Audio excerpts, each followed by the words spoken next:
Hello everyone, and peace of Christ all of you. Please invite your friends. And today our topic is about Ramadan. Some of you send me links of videos of Christian children's singing for Ramadan in a church. There is many false teachers, sadly, in our churches, and those are worse than the devil himself.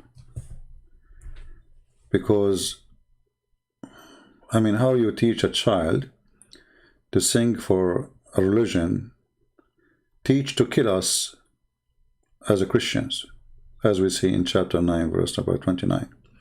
For us, we love Muslims, and we wish them the best, but Islam is an evil religion, and Ramadan is an Islamic. It's not a Muslim. Ramadan is not the Muslims. Ramadan is Islam. And there's a huge difference. So we teach our children to love the Muslims, to be nice to them, to be kind to each other, etc. But in the other side, the Muslims, they teach their children that our children and us should be killed. And this is in the Quran, as we know, in chapter 9, verse number 29. And actually many verses of the Quran saying clearly that we are infidels, we are najis, we are filthy. We have to be humiliated. So how somebody, he teach children and he claimed to be a priest. He claimed to be a priest. He teach children to sing for the religion who killed and kill Christians and Jews and Hindus and Buddhas. This is a specific verses in the Quran, where Mohammed, he made it clear that this is a war have to happen until the judgment day, and the Muslims have to keep killing Christians and Jews, and they have to pay in order to live, and if they live like slaves. So if there is someone he claimed to be a priest in a church, it doesn't matter what a church, Indonesia, whatever place, this person is serving the devil, and please expose them. Did you tell the children that the Quran says fight the Christians? Are we singing to Allah, the one who says kill the Christians?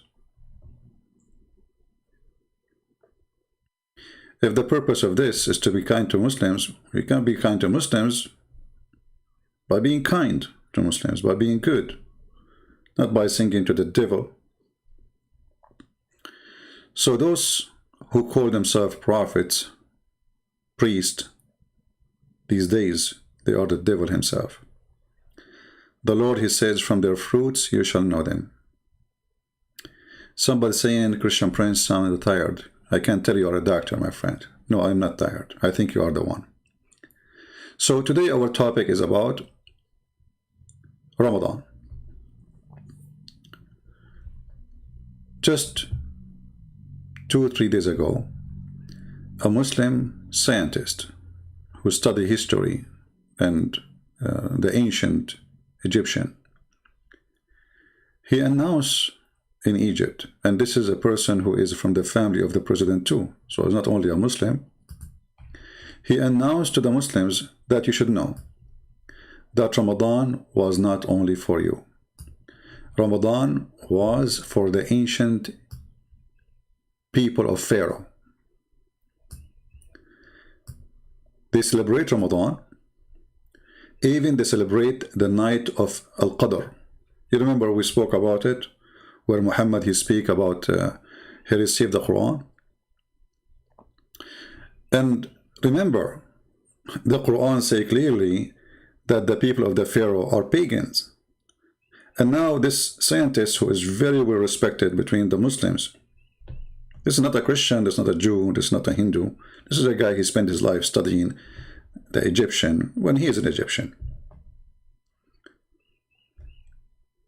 When he come with this and he say it, how much that will affect Islam? You know how many times we said to you Ramadan is something been taken from the Sabian? Do you remember? Everything Muhammad he have. is stolen from somebody else, and we will show you today. كل سنة وكل مصر بخير. أول يوم في شهر رمضان المبارك أعاده الله علينا، ولكن كان هناك أيضا نوع من أنواع الصيام. معناها من 1 يناير إلى 31 ديسمبر. العام هو من موعد معين في السنة إلى نفس الموعد في السنة التي تليه. فالأصح لغويا يعني ان احنا نقول كل عام وانتم بخير، ولا نقول كل سنه وانتم طيبين، لان كل سنه وانتم بخير او كل سنه وانتم طيبين دي اونلي او فقط في 1 يناير. العام من 1 يناير. العام. Yeah, he's correcting her about now saying how to say things in the Arabic and how it mean in historic way. Let us go where he speak about رمضان. الشعيرة الدينية الخماسية. فكانت في مصر القديمة، وما نستغربش طبعا لأن أول رسول هو إدريس عليه السلام، كان 5500 قبل الميلاد، يعني قبل الديانات السماوية ب3000 سنة و500. He's saying the first messenger they heard about, he was 5,000 years and 5,500 years, and supposedly his name is Idris. And Muslim, they have a special name for everybody, you know, Idris. But what does this have to do with this? So he's saying, going back, he says, this shouldn't be strange for us, because there is messengers came thousands of years ago. Okay, but what does have to do with the Egyptian? The Quran say clearly that they are pagans. This is why Allah, he sent Aaron and Moses to the Pharaoh. Listen carefully. واللي اتكلم عن إدريس اللي هو أوزوريس هو القفتي في إخبار الحكماء بتاريخ العلماء في صفحة 1 و2 بيتكلم على إدريس أنه كان نبيا ورسولا، ويعتبر أول رسول لأنه لم يأتي رسل من قبل، حتى آدم كان نبيا فقط ولم يكن رسولا لأن ما كانش. When the Muslims they speak about someone, his name is Idris. Let us show you Idris. Who is Idris? You will be surprised.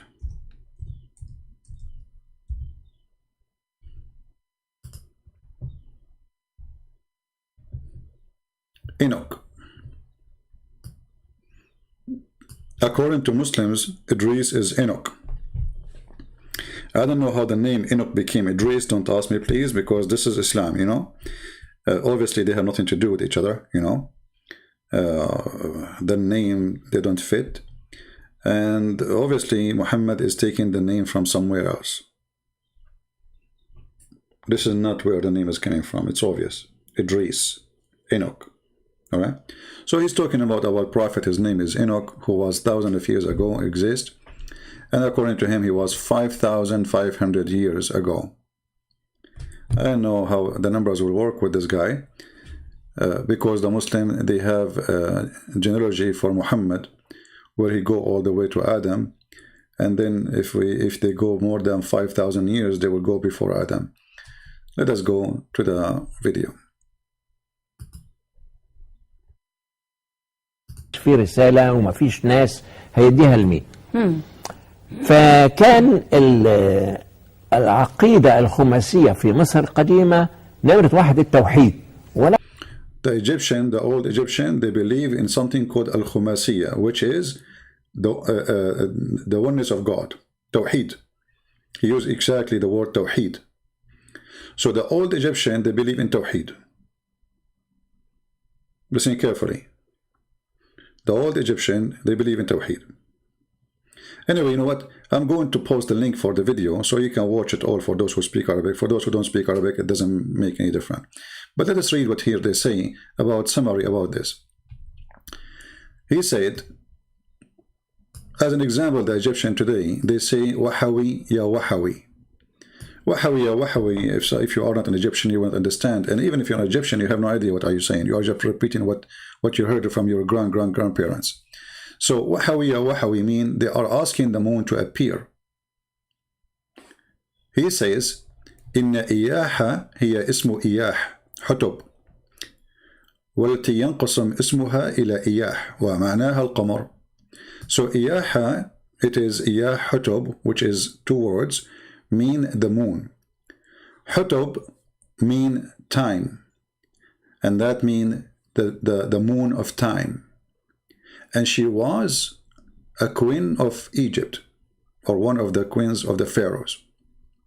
She encouraged her husband to find the Hyksos, to fight them. And after that, her son, older son, the pharaoh, Kamas. And this is what they did. And then after that, King Ahmos. Then he continues speaking about many things. He said, the history of Ramadan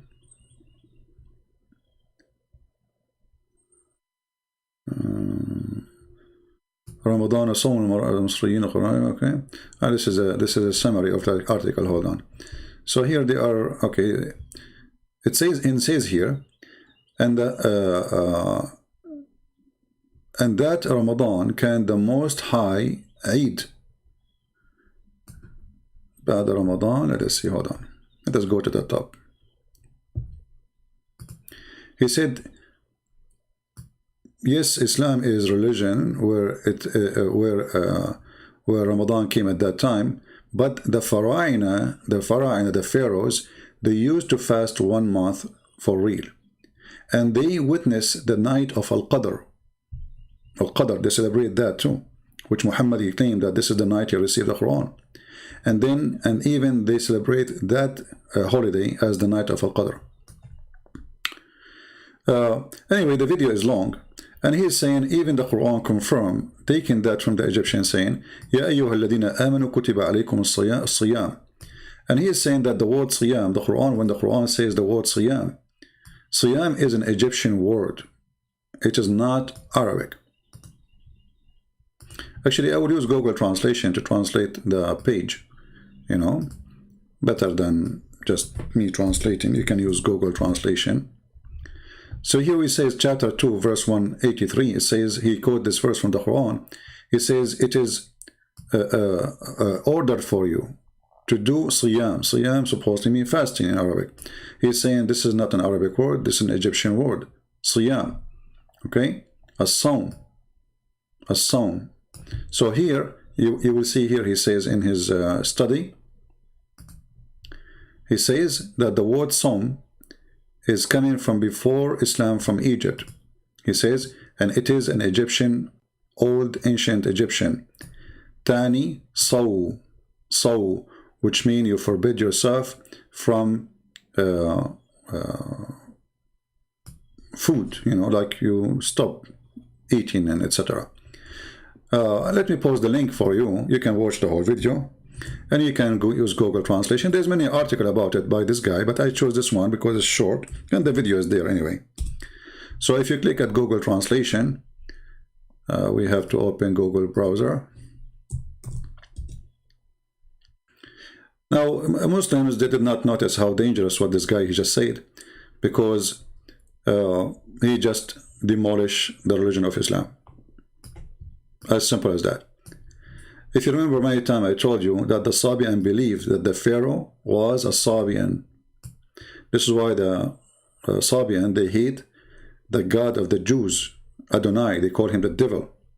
They made fun of the Jews' God, who ordered the Jews to practice circumcision. And Muhammad, he took that from the Jews too. So let us go here, translate to English. This is the title. The pharaohs fasted for 30 days and know the night of power. Okay? And here you go down. The rest of the article, you know, let's zoom in.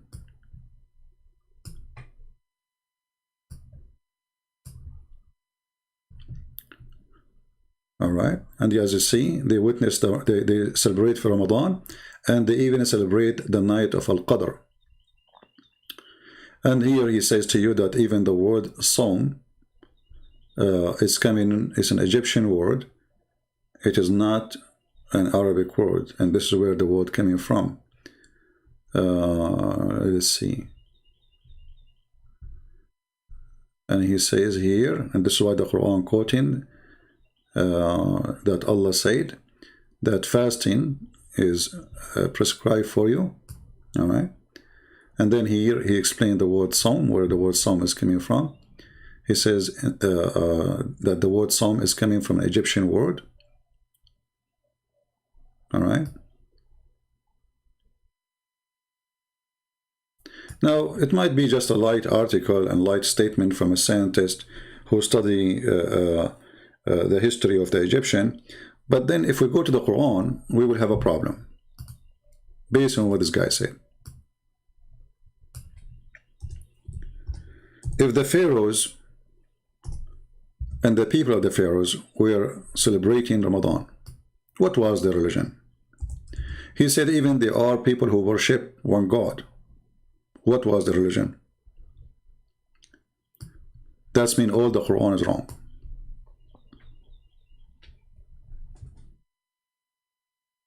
All those verses in the Quran speaking about Pharaoh, the unbelievers, and his people who don't believe in Allah. All those verses. When chapter 7 says that Allah, he sent Moses to the Pharaoh, and he said to him, "O Pharaoh, I am a messenger of Allah for you, to give you a message." And then the Pharaoh don't believe in him, and he don't believe in Allah, and the Pharaoh obviously is a pagan person. The funny is that the studies shows that the pharaohs, they teach their people they are God themselves. So how the pharaohs are gods in the same time they are fasting Ramadan? The people of the pharaoh are fasting Ramadan, but fasting for who?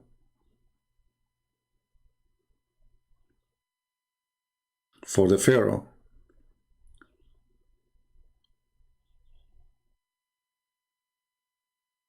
When the Quran speaks about the Pharaoh, and the Pharaoh says, "You believe in Moses?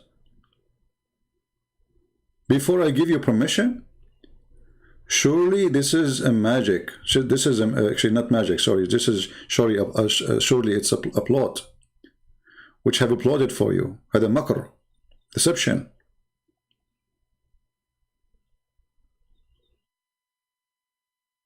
So how the Quran speak about the Pharaoh and the people of the Pharaoh as kuffar, and then we just heard this man saying clearly that those people, they celebrate Ramadan, they celebrate the night of power, which Muhammad, he took literally, and he claimed that he have one too. But the Quran says that Allah, he punished the pharaohs for not believing. He punished his people. Flood came on Egypt. Locusts come in Egypt. Insect, frogs, all those things. Just because the guy refused. And then don't forget that Allah, he drawn the army of the Pharaoh. Which means the Quran describing the Pharaoh and the Pharaoh people are evil. But we just heard the guy saying the Pharaoh people, they celebrate Ramadan. Now, if we go on, do a little search, what the Muslim used to fast before Ramadan, when Ramadan came, you will find that Ramadan is a joke. Muhammad was looking for fasting. As an example, before Ramadan, Muhammad used to fast. Different fasting.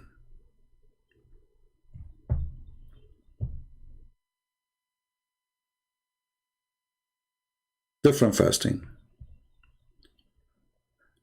What is that fasting? The story I will show you is a clear evidence that Muhammad is not a prophet of God. Imagine I go to a city and I claim to be a prophet of God.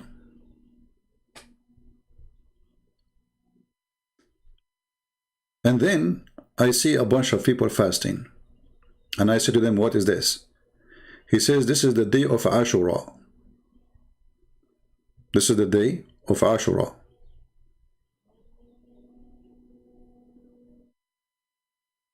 He said, "What is the day of Ashura?"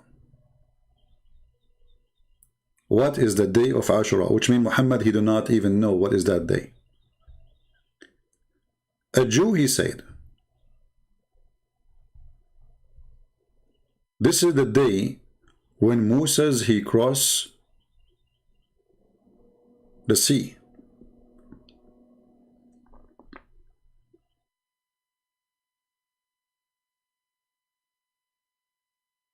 When Muhammad he heard that, he says, well, this is a day for us more than you then. And he started fasting Ashura.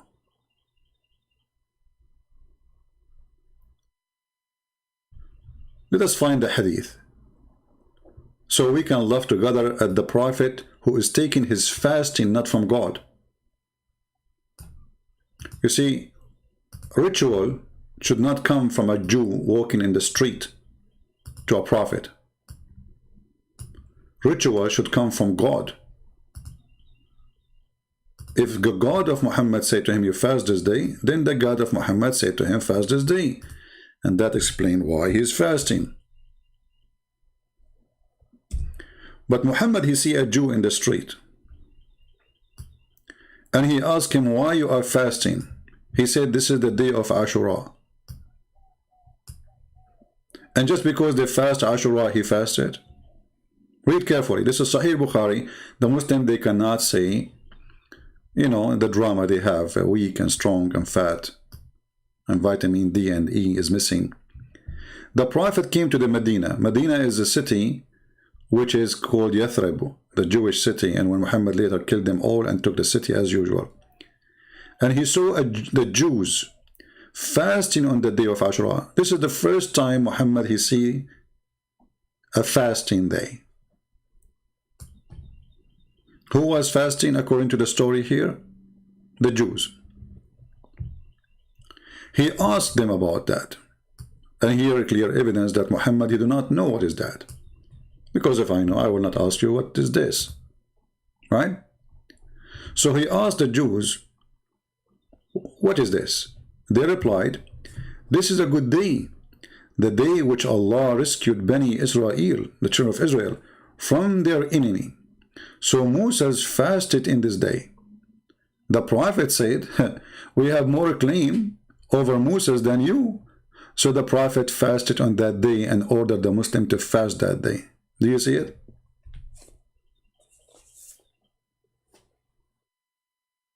Do we have any Muslim can explain to us how Muhammad he take his ritual from the Jews? What if the Jews are lying? What if this is not true story? What if this date does not exist? And who is a Muslim can show me Ashura in the Old Testament? Where is this guy? They Ashura.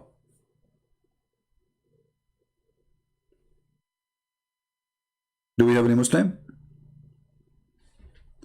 So I am a prophet of God. I walk in the street.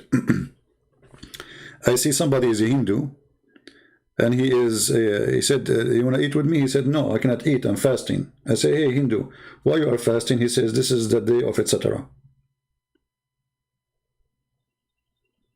What is that? So Muhammad was looking for a fasting day, and he don't have one. I will show you another example of Muhammad building a religion. Muhammad is building a religion. He don't have one yet. He claimed to be a prophet, but he have nothing. You know, he don't have rituals yet. He left the Kaaba. He have no Kaaba no more. You know, kissing the black stone is not there no more. And later he went back to his root, you know, so he started kissing the black stone again because the Jews did not accept him anyway. In different places we will find, in many places we will find, that Muhammad,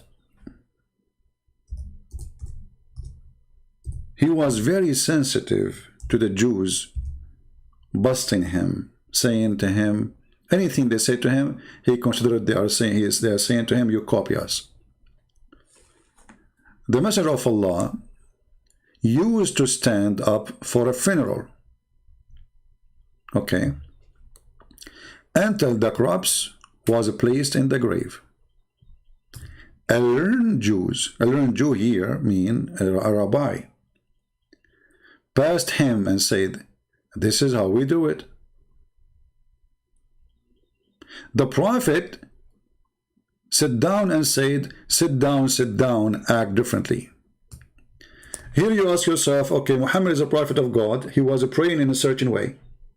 And he used, it says here, he used to pray in a certain way. He used, you see the word used? Which means God knows for how long. Maybe a year, maybe 2 years, maybe 4 years, maybe 5, I don't know.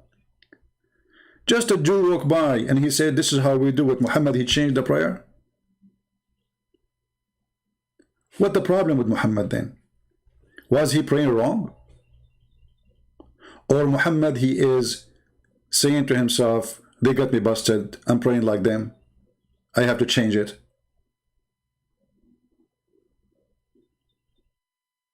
Because if this is a prayer, and the prayer of Muslims is coming from Allah, then who cares if the Jews, they say we do it this way or not? So what? And here you notice something very funny. Don't the Muslims, they say we pray like Moses? Don't the Muslims, they say we pray like Jesus? Suddenly they don't want to pray like Moses. And how fast to change the way you pray just because a guy, he said to you, this is how we do it. And what Muhammad, he said, sit down, act differently. I wish I have a camera at that time. That would be hilarious. Imagine if we can have a video for this. It's a funeral. And the Prophet, he prayed for hundreds of times like this. And then a Jewish rabbi, he walked by, he said, Habibi Muhammad, Habibi, this is how we do it, Habibi. Muhammad, he got ticklish, like what the heck, they got me busted. Immediately Muhammad, he come with the statement, sit down, and he sat down too. Like, sit down fast. You sit down, you idiots, sit down. Let us act differently, okay? Let us act differently. Well, isn't it Muhammad, you receive inspiration from God? How fast the inspiration, man? Where is Jibreel? How Muhammad, he come to the conclusion so fast that he should not pray like this anymore? And why you need to act differently? Are you just acting differently for the sake of differently, or you are following God? A person who is following God, he will not act differently. Let us say a Muslim, he walk by and he says, this is how we do it, whatever I'm doing. And I am a Christian. Let us say I pray, I open my hand to God. I say, okay, I'm not going to do it no more. Why do I want to do that? That is really silly and stupid. But here you notice that Muhammad, because he have a reputation, that the Jews, they keep saying that he is stealing from them. And obviously it's true. It's true. And this is the fasting of Ashura, as you see in the front of you.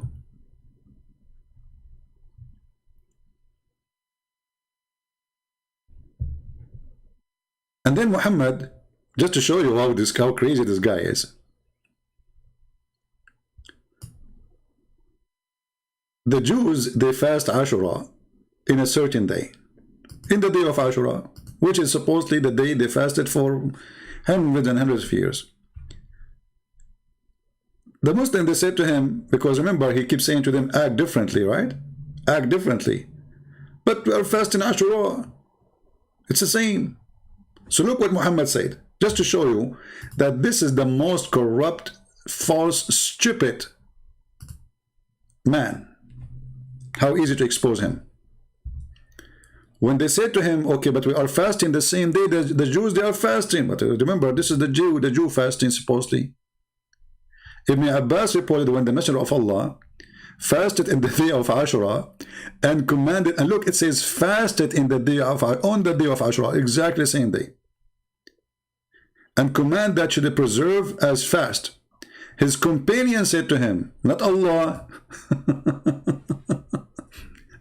they said, Messenger of Allah, it is the day which the Jews and the Christians hold high esteem.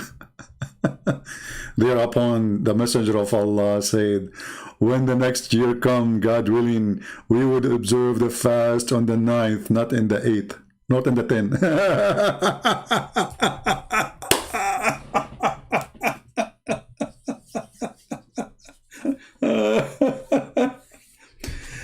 The day where Moses across the sea changed, that's it. Just to be differently, you know, okay, but isn't this the day where Moses, he crossed the sea and you believed him and you fasted yourself? Do you see what I'm talking about? When Muhammad first time he fasted this day, isn't it because they told him that this is the day where Moses fasted?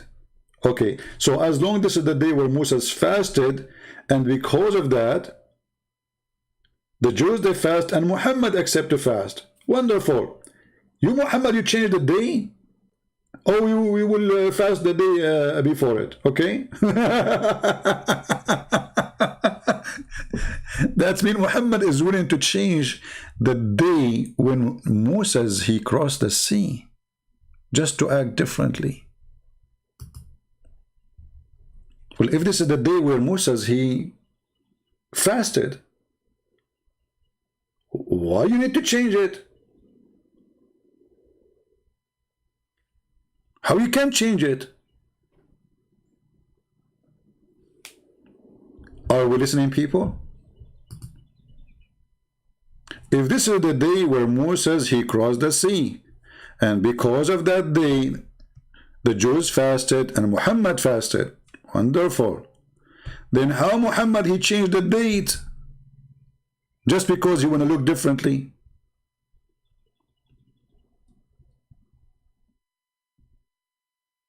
Isn't it obvious that Muhammad is a fraud? Because if this is the day, you know, the funny, they say that the Christians, they say the Jews and the Christians, they corrupt. Look at you, you are corrupt in history. Moses, if Moses crossed in the 10, okay, you Muslims changing the to 9, why? What is the purpose exactly? We don't want to look like the Christians and the Jews. And the same exactly for the adhan. You know, why Muhammad he chose the adhan? Anyone knows? Is it Allah who told him to do the adhan?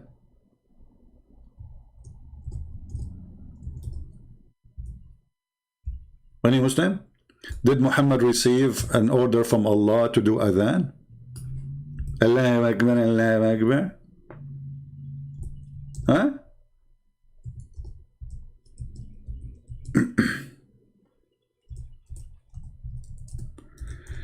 The hadith says, and thank you for the hadith exposing Muhammad. Muhammad was trying to find, as I told you, trying to establish a religion. He don't have one. The Christians, they have the bill, you know. Just Jews, they have, you know, the horn, they called for prayer, you know.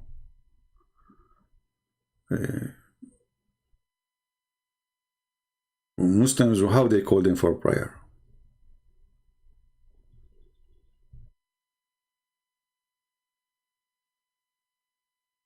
Once Muhammad, he saw a Muslim holding a bill in his hand, and he is going to use it. Muhammad, he said to the man, why you are holding this bill? Are you saying it? The man, the Muslim man, he said, no.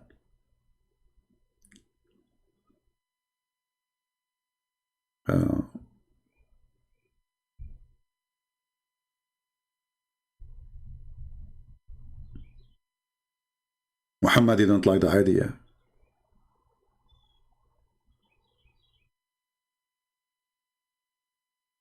Muhammad, he decided to find a way to call for prayer.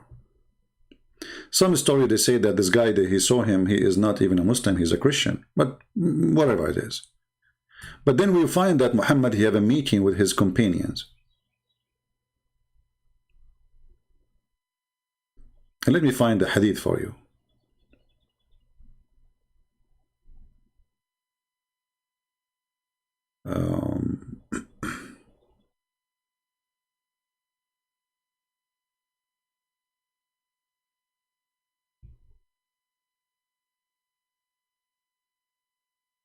Where we will find it. All right.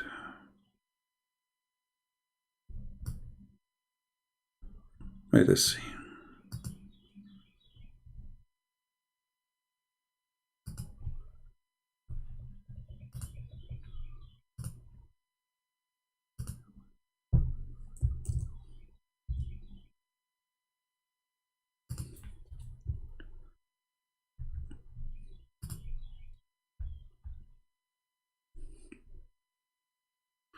Okay, this is Sahih, so the Muslim cannot say we are making things up. When Allah Messenger ordered a bill to be made so that it might be struck to gather the people for prayer. When the Messenger of Allah ordered a bill to be made so that it might be struck to gather the people for prayer. Muslims, are you there? How Muhammad wanna call the people for prayer? A bill? A man carrying a bill in his hand appeared to me while I was asleep. And I said, servant of Allah. This is supposedly in the dream. Will you sell this bill? Muhammad is looking for a bill. Suppose this is a dream now, not the real. So Muhammad said to the guy who he saw in the dream, would you like to send me this bill? Because he needed for the call to the prayer like the Christians. He asked, will you do with it? I replied, we shall use it to call the people to prayer. He said, should I not accept you something better? Suggest you something better than that? I replied, certainly. Then he said, he told me to say, Allah is the most great, Allah the most great, Allah the most great, most great.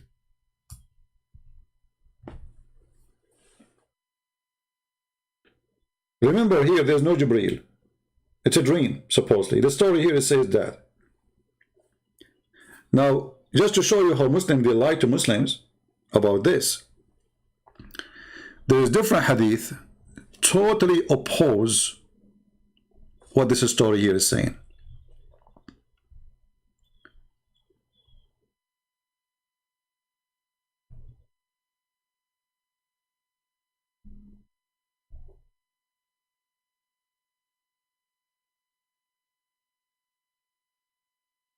When the Muslims, the companions of Muhammad, as they called them, the gang, they gathered together and they were wondering how we can call people for prayer because people are not able to know when the prayer time is.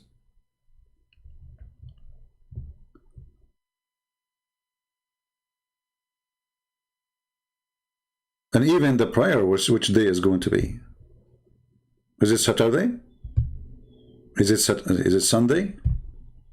Why Muhammad he chose a Friday? You will find that all those things happened because Muhammad, he wanted to be different. Let me find the other hadith.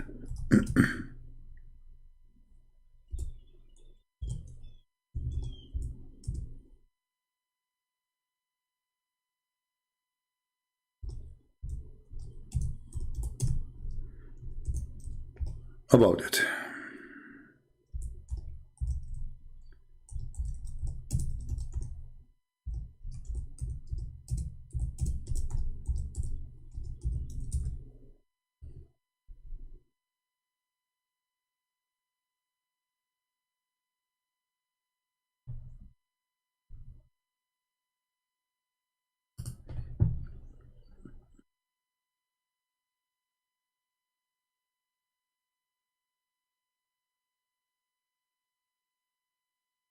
Let us see.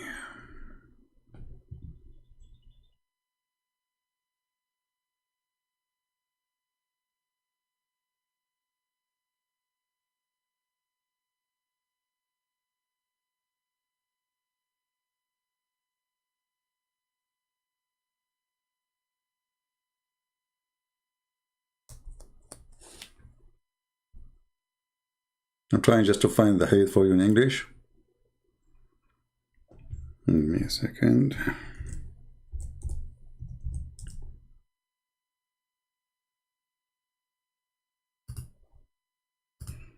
All of this will lead us to one thing, that Muhammad is not a prophet. He is just trying to build up a religion. Okay. Read carefully. You see how the story changed now? They are trying to find out how to do the call for prayer. Chapter, the call of the prayer section. And as said, they mention kindling fire and the use for the use of the bell. Which one? Like, we can light a fire so people they come for the prayer, or we use a bell. And mention the Jews and the Christians. Then Bilal was ordered to repeat the call to prayer twice. This is one story. Let us go. What you see here in front of us here, they are suggesting to Muhammad to do this. Use the bell, use fire, you know. And then they come to a conclusion that let us do this. Let us see the other story.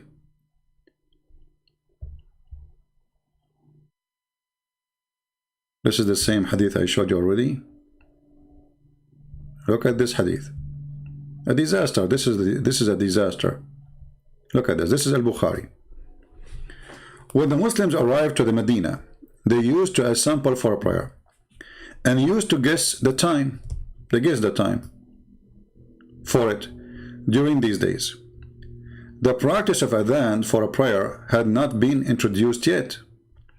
Once they discussed this problem regarding the call for prayer. Some people, which means some Muslims, companions of Muhammad, suggest to use the bell like the Christians. And this is why we see Muhammad himself, he ordered to make a bell.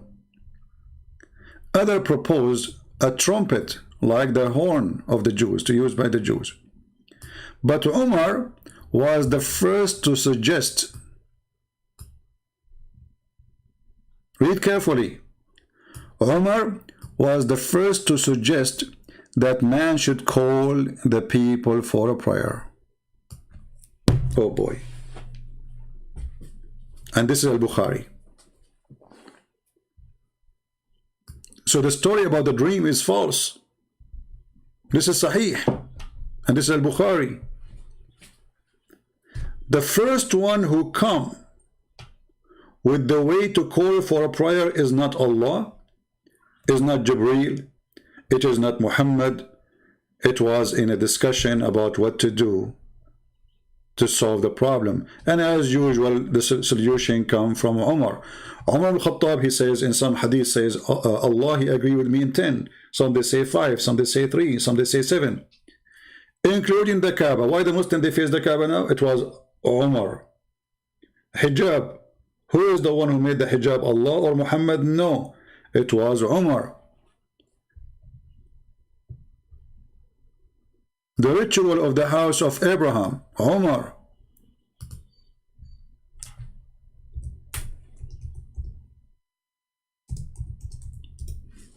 Even Muhammad, he says, if there is a messenger will come after me or a prophet will come after me, that will be Umar. My Lord concurred with me. My judgment, between my two brackets, my judgment, on three occasions. In the case of the station of Abraham, in the case of observing the veil, and the case of the prisoners of Badr. And those three, by the way, they are different from story to story, which means they will end like 20, 30, 40, 50. And you will find that the most important things in Islam is made by Umar. I mean, look, the Kaaba is Umar. The hijab is Umar. The adhan is Umar. So what is left?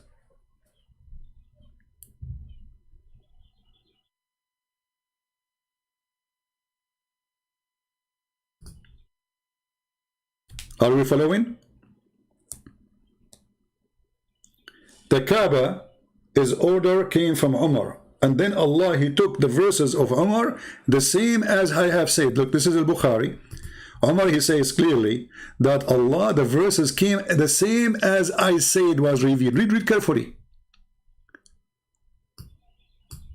So this verse came down the same as I had said was revealed. Do you see it?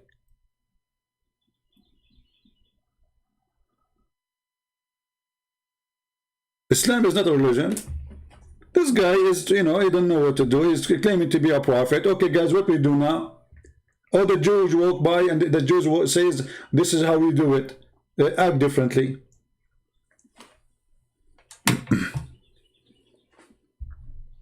This is a religion.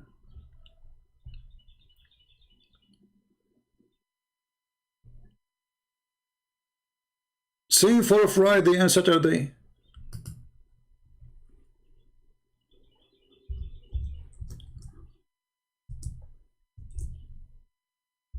Why Muhammad he chose Friday instead of Saturday? That is a question, by the way, Muslims don't dare to answer. As all the questions anyway.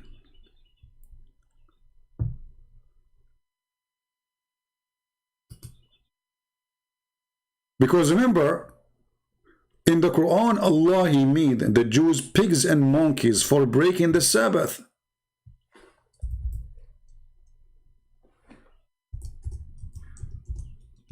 You remember?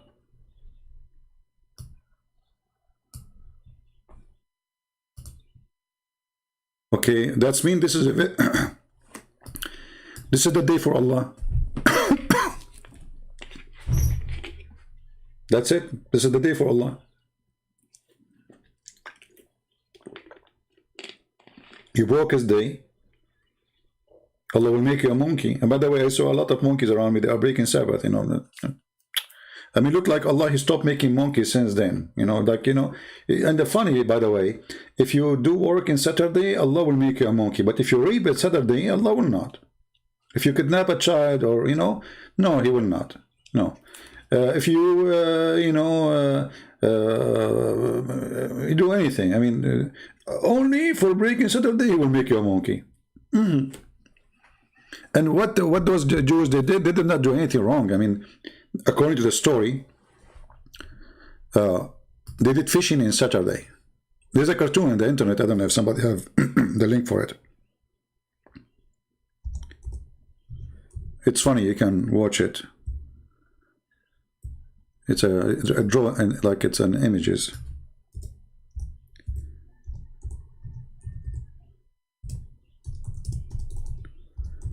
In this verse, chapter 7, verse 163, the story speak about the Jews who did fishing in Saturday. And Allah, he made the fish come only in Saturday. Allah playing games. So the fish disappeared the whole week, and those are villagers who live in an island supposedly, and they don't have any source of food. So what Allah he do, the Muslims, they say this was a test. Okay, what kind of test? You make them hungry, they will eat. So those people who Allah he made the fish or the whale come to them only in Saturday, and they run away in the rest of the week. And then when they get hungry, Allah he cursed them and he made them pigs and monkeys.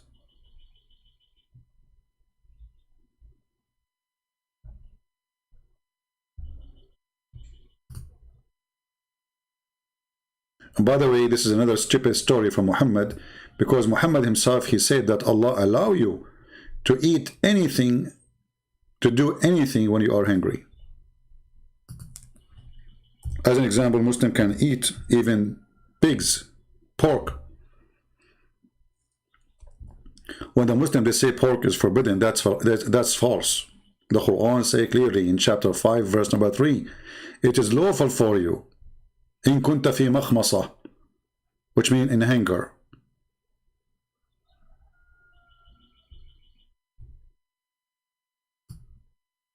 The translation here is severe hunger. Severe hunger. Right? This is the translation of Muslims. Makhmasa mean Well, this is what is available. It's not your choice. So you can eat it. In the same time, isn't it Allah, He made all the food of the Jews and the Christians lawful for the Muslims?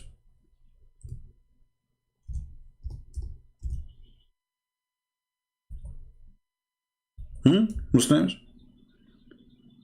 By making a verse saying that all the food of the Jews and all the food of the Christians are lawful for you, that means you can eat pork. And the halal propaganda machine is broken, because it's what the Quran is saying.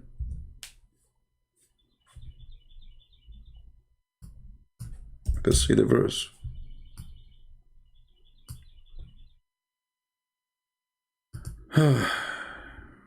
Okay.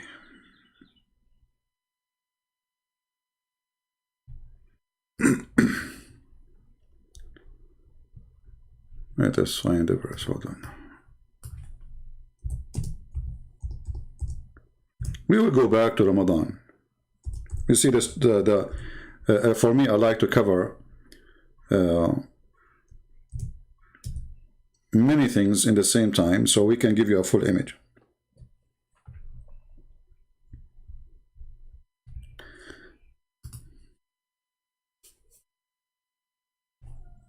I know what translation that translation is. What translation? Why the translation is so long? I mean, this guy, he's making it like a Hilali and Khan.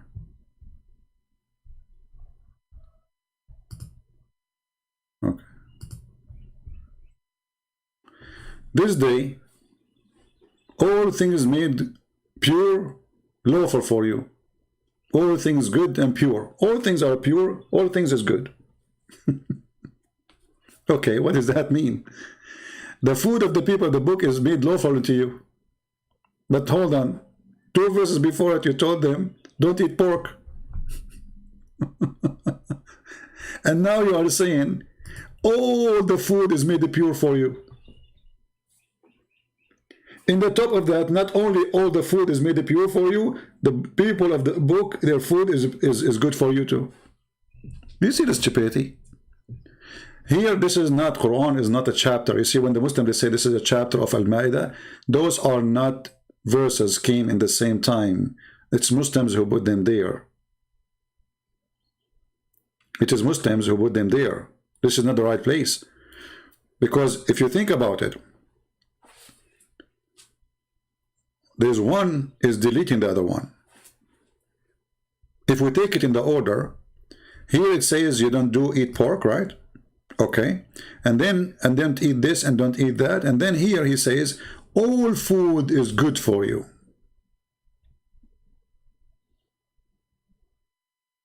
All is pure. All is made lawful. All.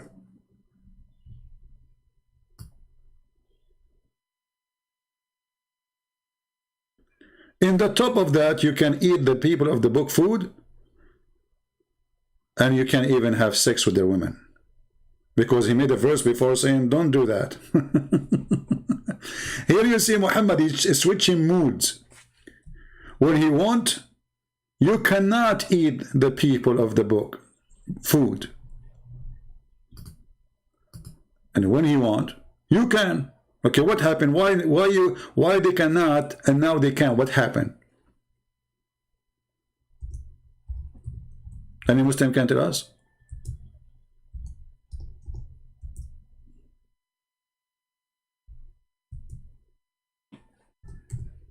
What happened? Did the Christian change? Those are the same Christians in the time of Muhammad, the same Jews.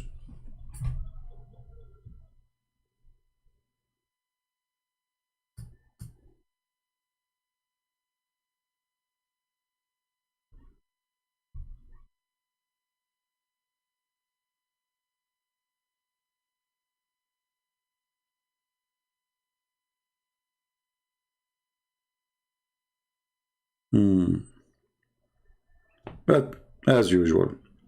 Now going back to our story. You remember we talk about Ashura. How important Ashura. You know, when Muhammad, he says we will change the date of Ashura and we will fast a day before the Jews.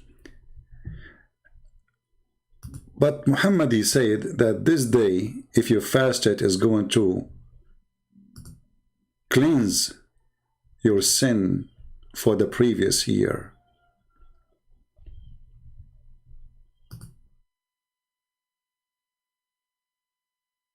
Let me find you the hadith.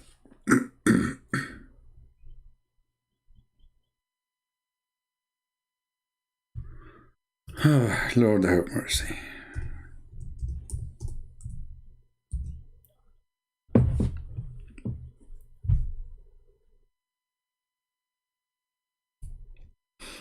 Look at this hadith first. Okay, we'll go back to this one. Let us go to the one we want.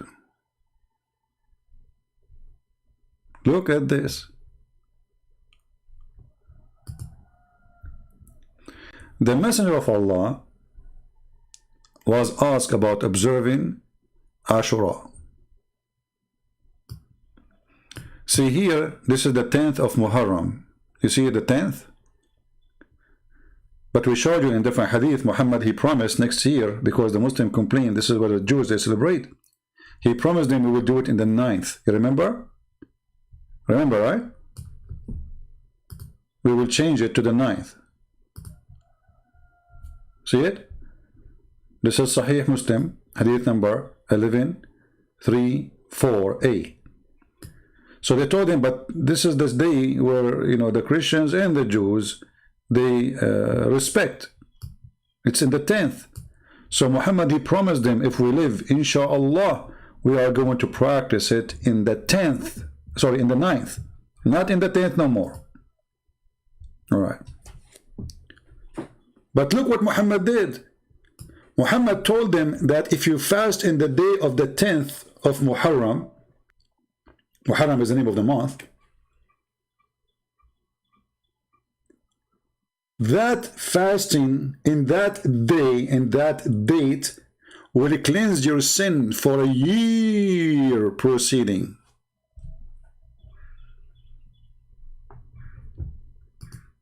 So now we're fasting in the 9th.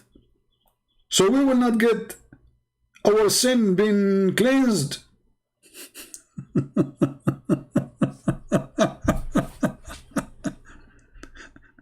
Do you see how this guy is making up stories and making up fasting and making up rules and making up reward?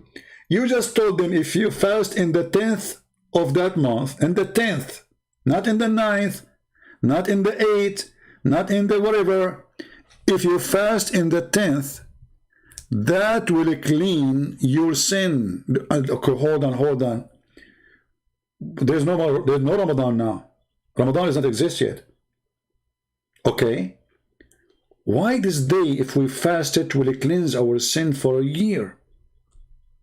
Well, the Jews, they are fasting this day all their life. That means the Jews are going to go to heaven guaranteed. And according to the hadith here, even the Christians, they fasted. That means the Christians, they are going to go to heaven because you fast this day. Okay, guys, I'm going to do sleep around, kill, rape, steal, and then I fast Ashura. Look how easy this religion is. I mean, look how silly, look how stupid, how disgusting. So you go and you do all the garbage in your life, and then you fast. Okay, today I'm going to sleep. I will take a nap fasting. I'm fasting, you know. This is the religion of God.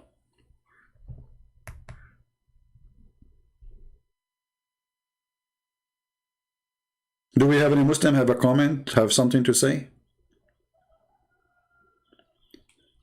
But then we noticed that Muhammad, one day he found about Ramadan. He found out a month. It's called Ramadan. Okay, how he found about it? All this time Muhammad is a prophet, but there's no Ramadan. Brother, was Allah hiding Ramadan from him? But Ramadan was a month for the Arab exists before Muhammad. Ramadan is not a name created by Muhammad to say this is Islamic.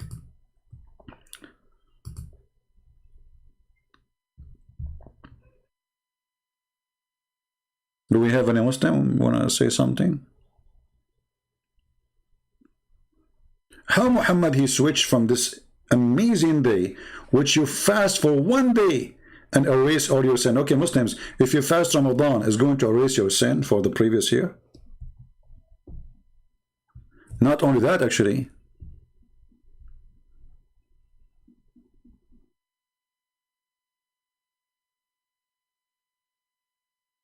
If Muhammad is saying such a statement that this is a day will erase your sin for a preceding year, and he just learned about that day from the Jews, so where he got the information that this day will proceed and or cleanse your sin by fasting it? He just learned this from the Jews. Yesterday he did not know about it. Where was Jibreel? Where was Allah?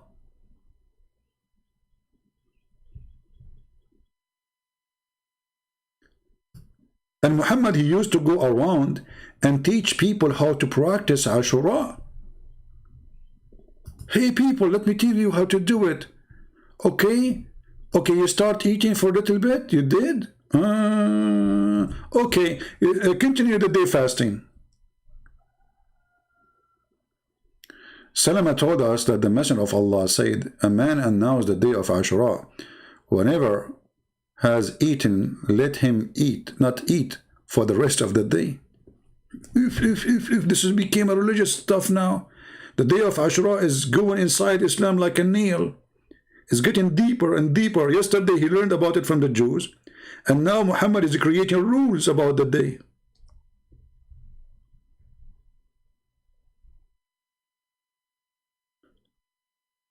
And then Muhammad, he start after Ashura, he want to create a, like, you know, a habit. You see here the Christians, you know, by the way, the Muslims, they think Christians don't have fasting. We don't talk about it, but we have fasting more than you can believe it.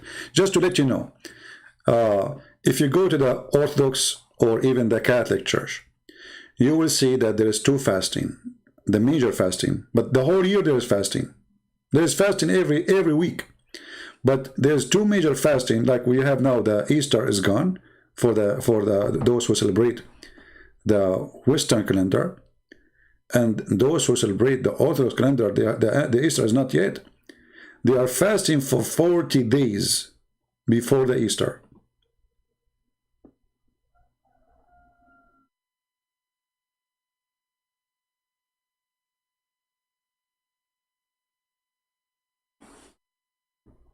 Why we are fasting?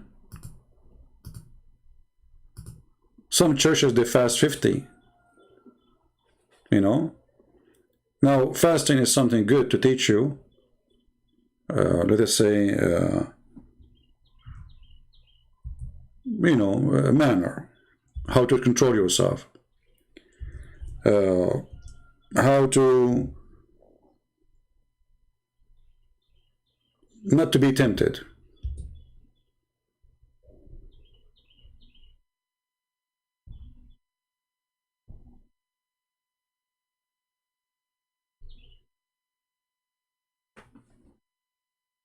And obviously Muhammad trying to find a religion, trying to find a way. The Christian, they have fasting, the Christian, they have Bill, the Christian, they have Saturday, Sunday. Muhammad, what day is going to be mine? What is my religion? What I will call it?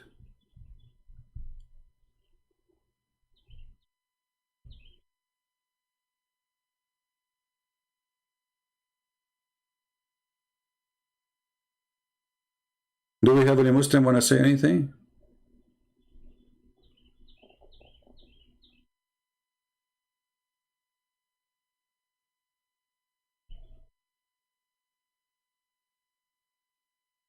Anyone?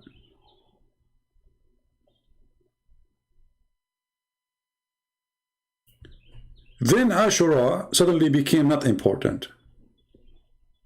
Ashura can erase your sin for a year. Okay, what happened now? You Muslims, what happened to Ashura? Why you Muslims don't celebrate it? Don't make a fuss about it, big noise. Huh? Is it important or not? One day, Muhammad, he met with a Sabian.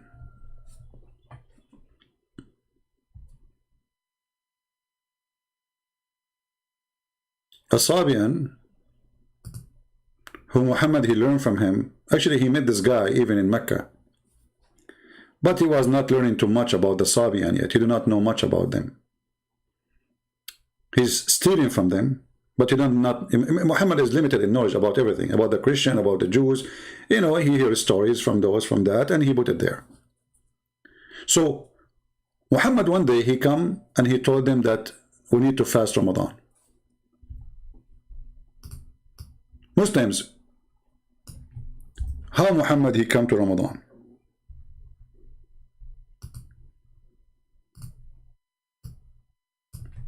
If we go to the Quran, we will find the word Ramadan appear once.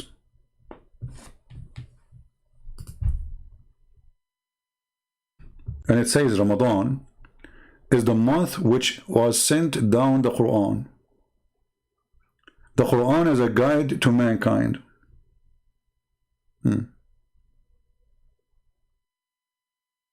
And by the way, here, clear sin, this is not in the verse. This is just stupid translation. There's no sin. There's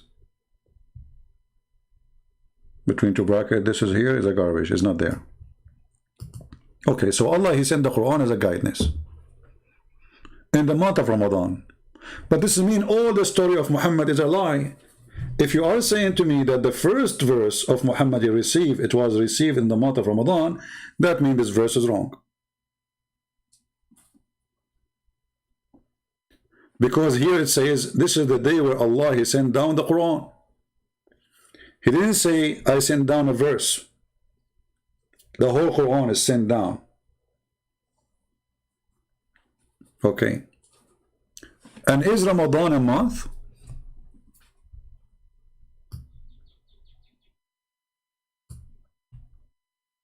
Before this translation, let us go and look at the Arabic word.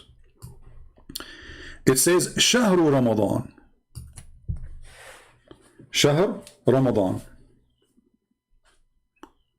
You ask somebody who speaks Arabic today, he will say to you the word Shahr means month. This is true. But this is not today. The Quran is 1400 years ago. And this is not an Arabic word. This is an Aramaic word. And remember, the Sabian, they used to speak Aramaic. The word Shahr means moon. The word Shahr is not a month. It is a moon. How we can prove that? Look, if we change the translator, just change the translator, you will see how everything changed in a miraculous way. Let us see a big taal.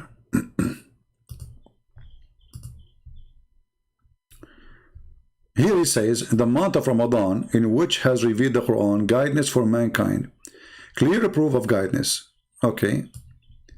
And then here, who's ever of you present, let him fast. Does it really say that? No. It says in Arabic, فَمَنْ شَهِدَ مِنْكُمُ الشَّهْرِ شَهِدَ مِنْكُمُ الشَّهْرِ. Whoever eyesighted the shahr, the moon. This is why the Muslims, they are celebrating, saying, hey, Allahu Akbar, we saw the moon. You see how they lie to you, and even the translation, they corrupt their Quran to deceive you that they are not following the moon. Whoever of you sight the moon, not the month. You cannot sight a month, you idiot. So whoever of you, and what moon? It have to be the crescent moon. Change the translation. The month of Ramadan. Like this guy, he made Ramadan. Aman Rabbi Aman. Ramadan. Ramadan became Ramazan. Okay. Is that which Quran was revealed guidance? Okay, and says it clear. Okay. Whoever of you present in this month. How you can present in this month? I mean, it is an option to present or not. What do you mean present in this month? This month is coming. We like it or we don't. It's a month. If it's a month. The verse saying, whoever sight the moon. Like, what's wrong with those, Abdul? Let us change the translation. Sahih International. Maybe we got lucky. Maybe. Look at this. Look at this. So whoever sights between two brackets the new moon of the month. There's no month. You just said the new moon. Let him fast it. Bingo. Okay, what moon exactly we need to sight in order to celebrate Ramadan? And what if we cannot sight it?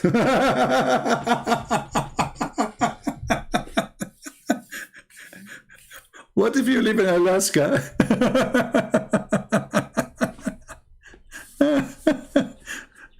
What if you live in Norway? What if you live, if the weather is so bad for 2 or 3 months? What do? The Muslim, they come with solution, brother. We wait a day or two and then we celebrate anyway, you know. But the Quran says, whoever of you sight. If we go and read the interpretation, you will see clearly it says,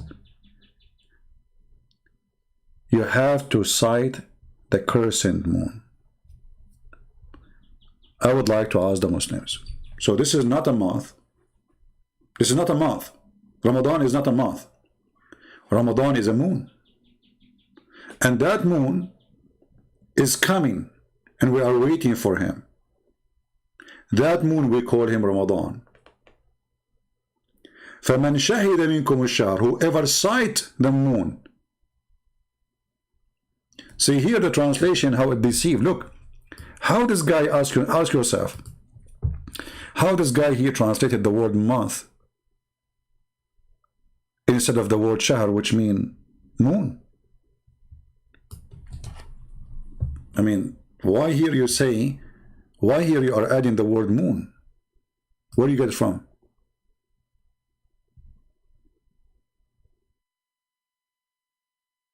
This is the same word. فَمَنْ شَهِدَ مِنْكُمُ الشَّهْرَ. See here, in the same verse, the first 2 words, he did not translate it as a moon. This is the word shahr. Here, it is a moon.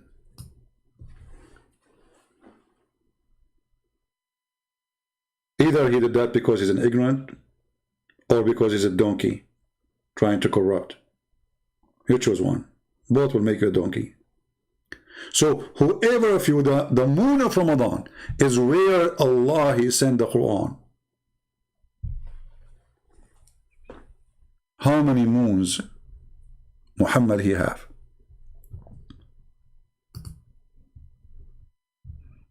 Do we have any Muslim have an objection?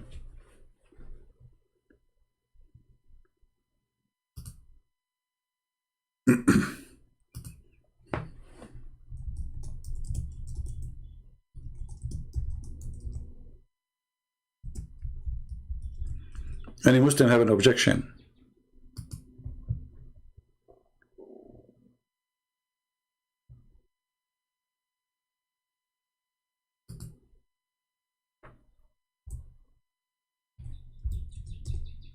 All of you agree with me? That's nice.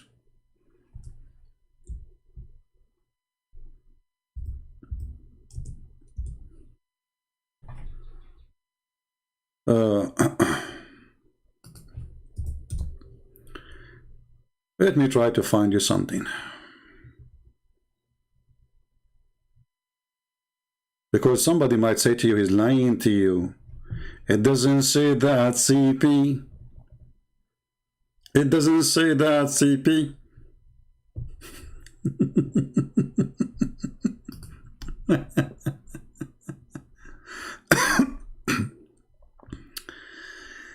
Let us try to find an old Hebrew or Aramaic dictionary.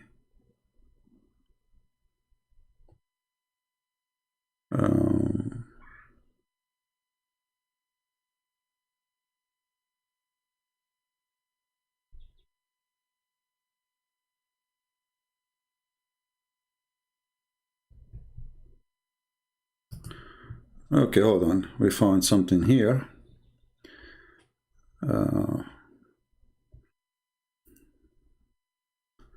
Which will take us back to the Egyptian. Let us see.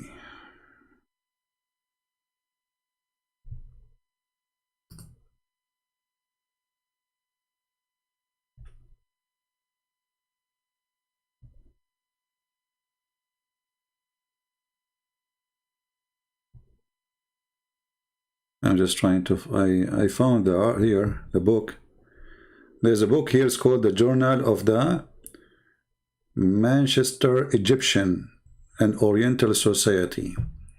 But anyway, let's go to the dictionary better. You see here, this is, you can find this book here. It speak about that the journal, this is the in Google book, mean the little moon, the word shahr, you know. But anyway, if we go and we try to find some reference, you will find there's many websites, and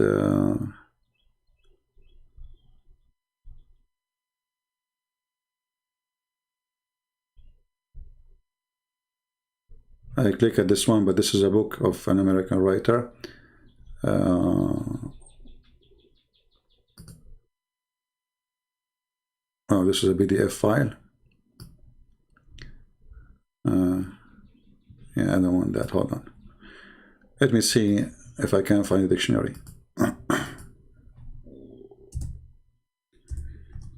Hebrew.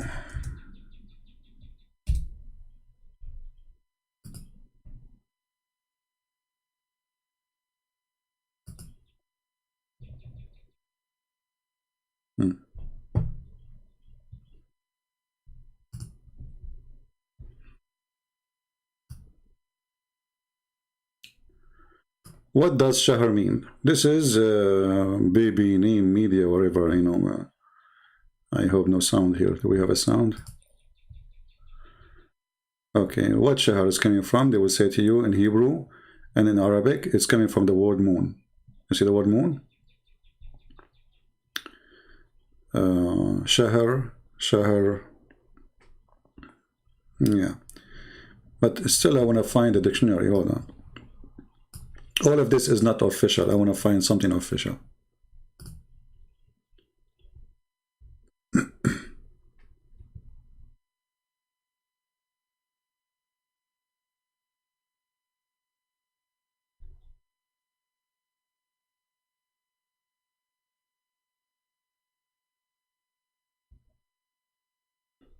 Like what we are finding now is Wikipedia. I mean, you cannot take it as a source. Anyone can do editing. Uh-oh. I found something even better. I found an Islamic website saying that. Oh boy.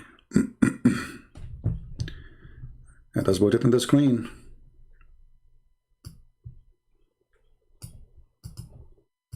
And this is even where the word hilal itself, you know, the Muslim, they say hilal. Hilal means the new moon too. The Quran speak about ahilla.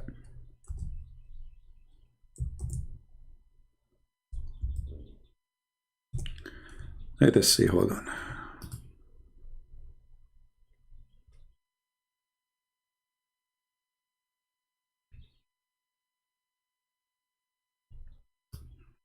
I will give you this link. Allah connected shahr, i.e. ruling, that which is called hilal, and shahr, that's at the beginning of the end of the fast, and sacrifice. Allah says, interpretation of the meaning, about the new moon, says, this is a sign mark as fixed, okay, for pilgrimage. Okay, the new moon is al-hilal, ahilla. Okay,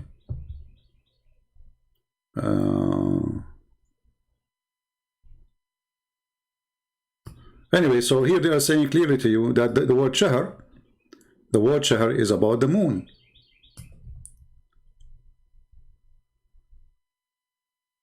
Analogy with the new moon. Okay.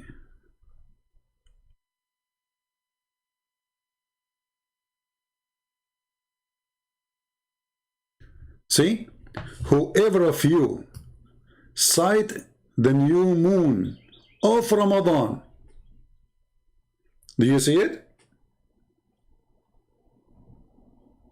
So Ramadan is a moon, and whoever sight the new moon, because Ramadan is a moon, who appear once a year, and this is what the Sabian they believe. The Sabian they go. They have 2 cities in the north of Iraq.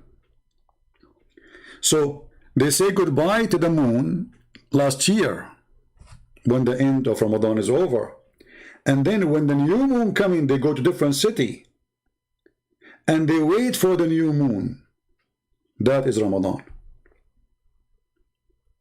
So whoever of you sight the new moon, which is Ramadan, let me post this link for you. This is a Muslim website, which is even better to use, because now a Muslim cannot say this is, you know, fiction, it's a lie. You can save it. All right. Still, I want to find a Hebrew website. Here we go. Finally, we found a Hebrew dictionary. Oh, this is Harvard University. I don't want Harvard University. The University of the rich, not of the smart.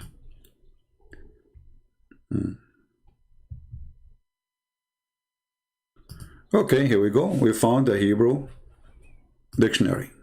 Wonderful.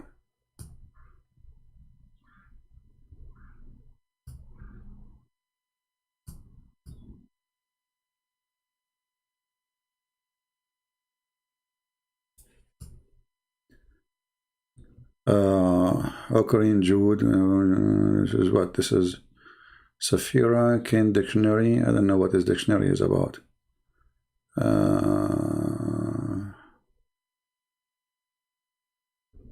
Arab Shahr, Ethiopian Shahr. Regardless what they are saying there, it's not really, I don't care. But just I want to show you that the word Shahr mean moon and mean the moon god too. It's the crescent moon.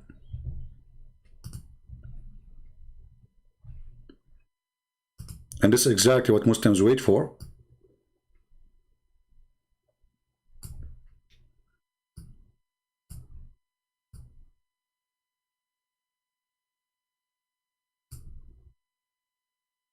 Do you see it? The word Shahr, this is the word Shahr, is the moon. Which moon? The crescent moon.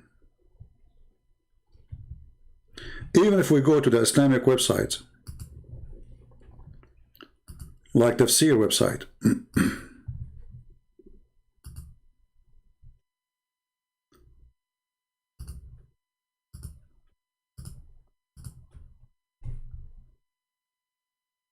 let us see.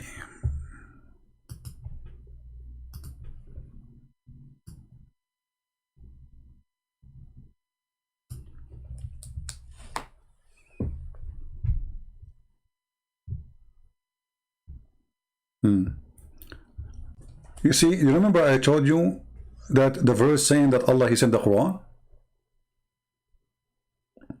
He sent the Quran, right?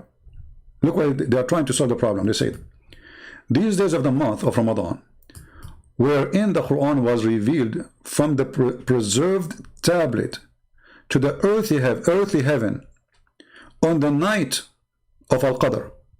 We showed you that the Egyptian, as the Muslim scholar in the video, he said that the Egyptian, they have the night of Al-Qadr and they celebrate Ramadan. And this is the belief that when revelation came down from God, to the one who present him in earth. All right? Let us change the interpretation.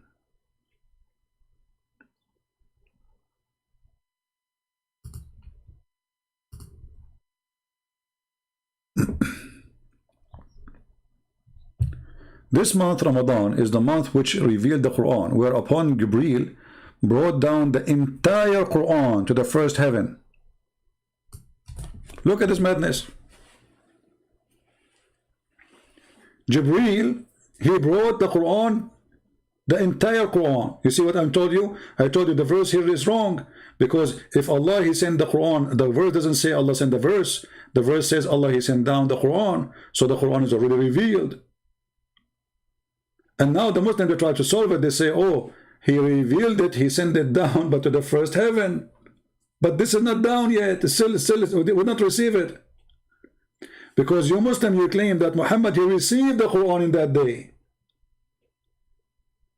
Not the Quran sent to the first heaven. Why Muhammad, he lived in the first heaven? So the Muslim, to find solution for the stupidity of the verse here, they come with their own fabrication, saying, oh, Allah, he sent the Quran, yes, but not to us. He sent it down to the lowest heaven. Why Allah, he do that? I mean, what lowest heaven? What do you mean lowest heaven? Here you will see that the one who make explanation for the Quran, they are stupid. Why? Because the Quran itself says the following.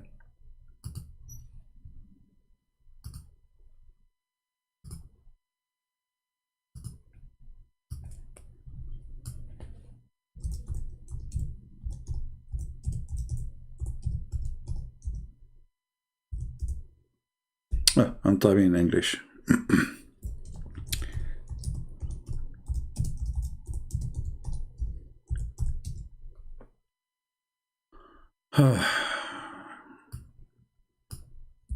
What a stupid cult.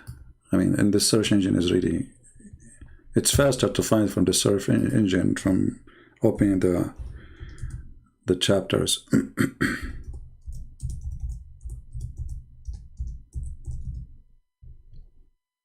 All right. So if we go to the chapter of Al-Hajj, and remember, this is Al-Hajj chapter.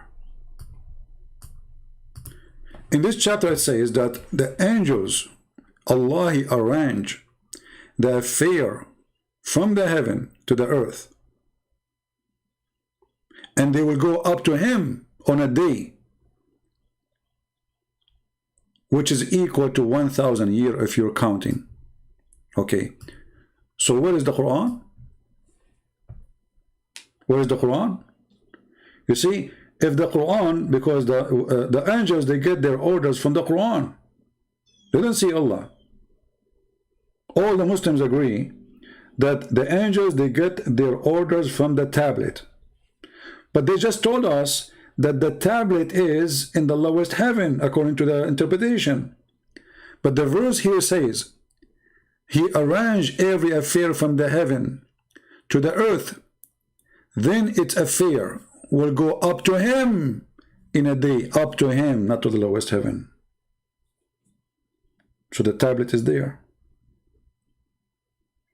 And the funny, Allah have a tablet. I mean, what is that?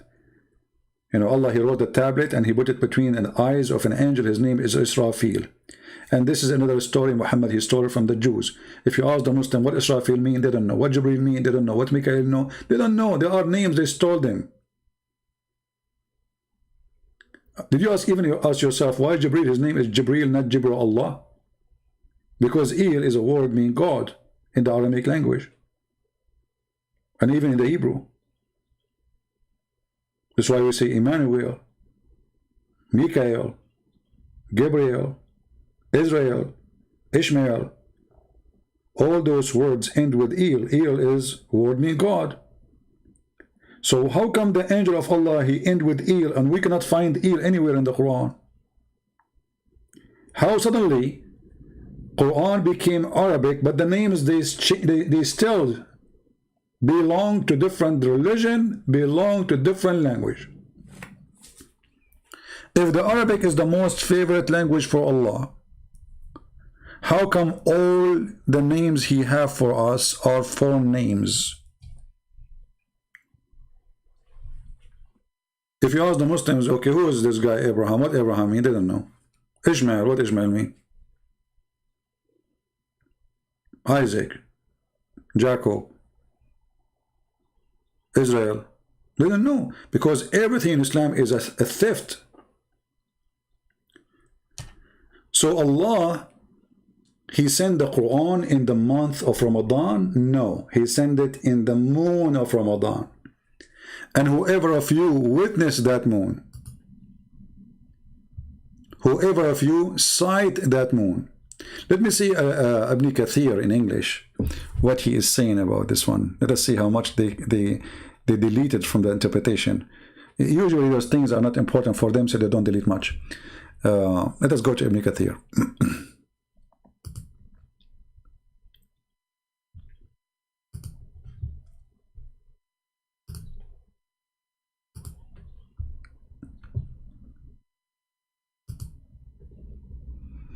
All right, let us see Ibn Kathir here.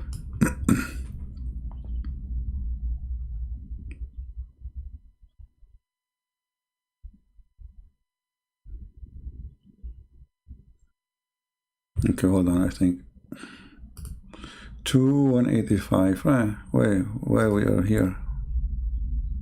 Why is taking me here? Oh, this is 84. I was wondering why it is. Okay.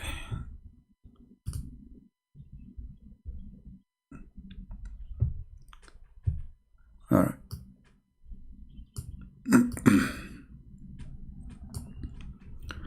Look here how they try to lie to you, but in the same time they got themselves busted. So whoever of you sight the crescent on the first night of the month Ramadan. Where is the word month and where is the word crescent? Are you adding words, or simply how Ibn Kathir he come to the conclusion that this is the crescent moon? Because simply this is what the word shahr mean. Shahr mean moon. Allah, He have 12 moons.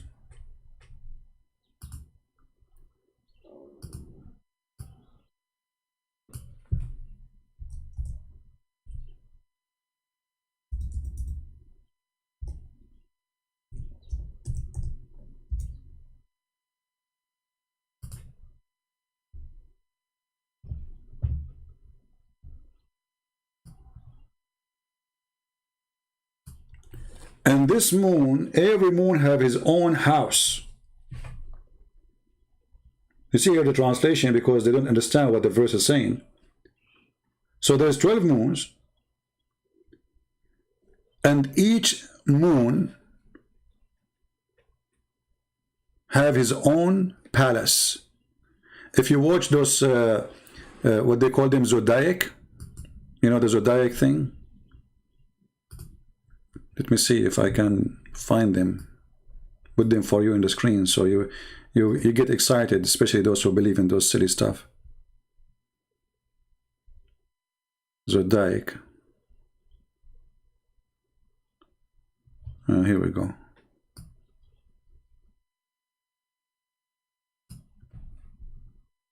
I will put it.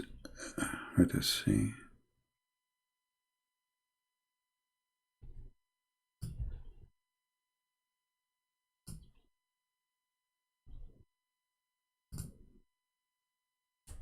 You know those things, right?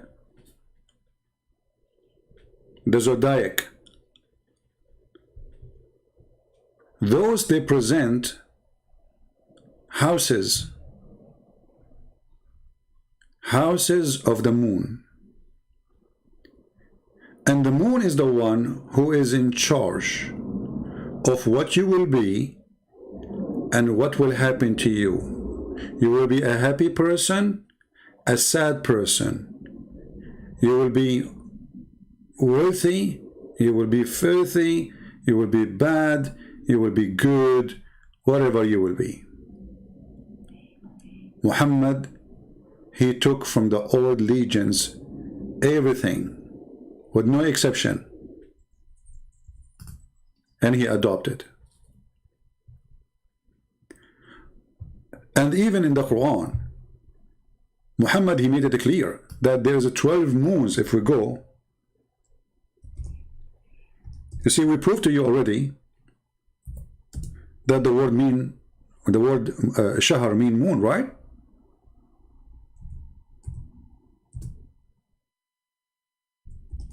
We proved to you already the word shahar mean moon.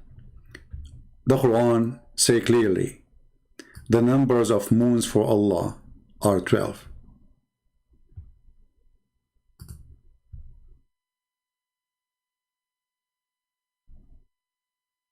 The number, let us put the screen for you again.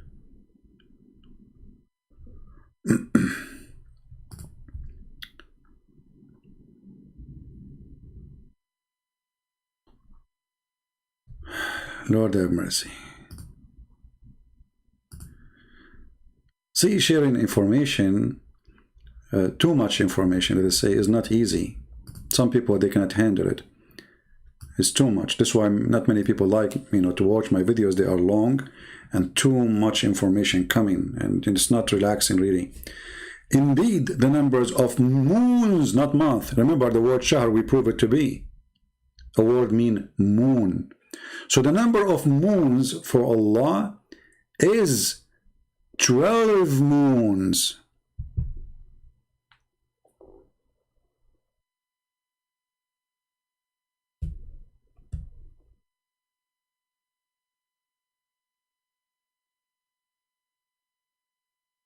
The Arab who decided to fix the problem which they inherited from others, the lunar moon,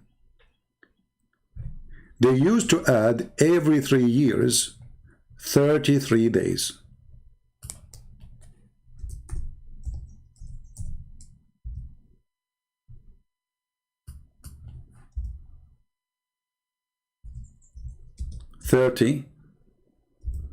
Hold on.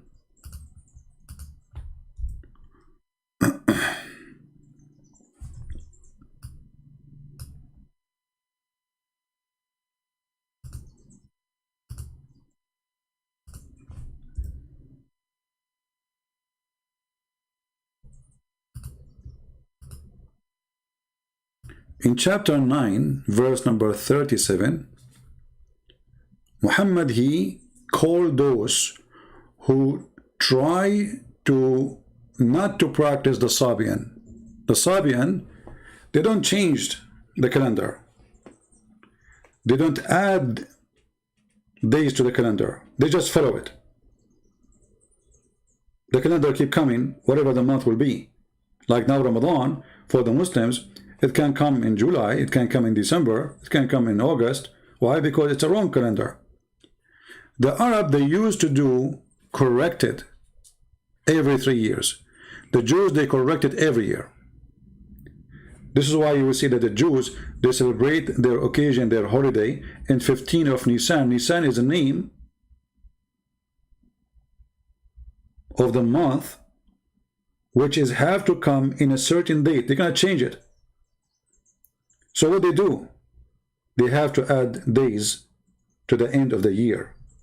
So in order to keep that month to come in the same day every year, they have to correct it. Muhammad, he considered such an act of the devil. Why? Because the Sabian, they told him that this is wrong. So look what Muhammad says.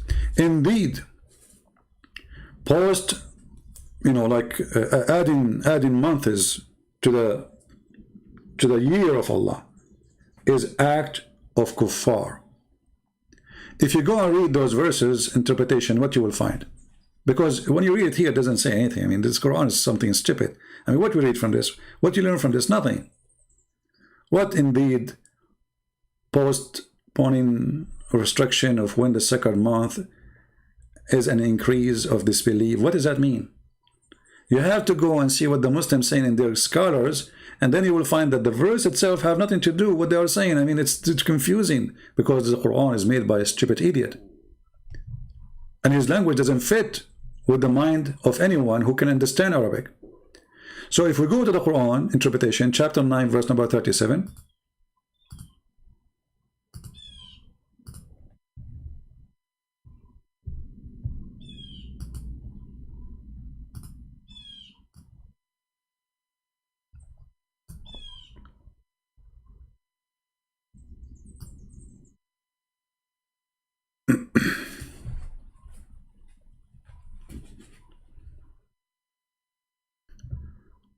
You will see here, they are speaking about that the kuffar, they are adding month to the year.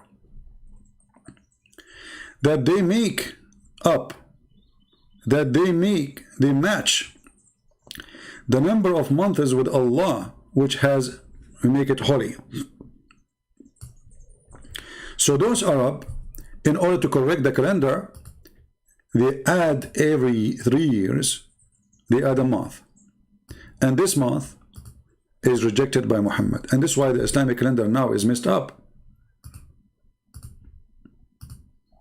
Like Muslims, they celebrate the day of Muhammad's birth. You will find he's born in January sometime in July, sometime in February. It's all over the place. Why? Because Muhammad, he refused the Arab correction for the calendar. For Allah, he made the 12 moons. Who are you to add one more? Allah did not have 12 moon. Allah, he don't have a 13 moon. He have 12.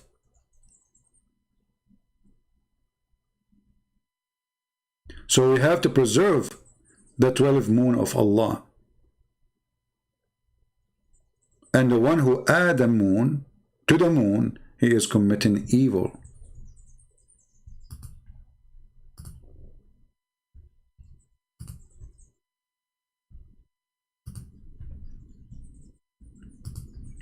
Do we have any Muslim here?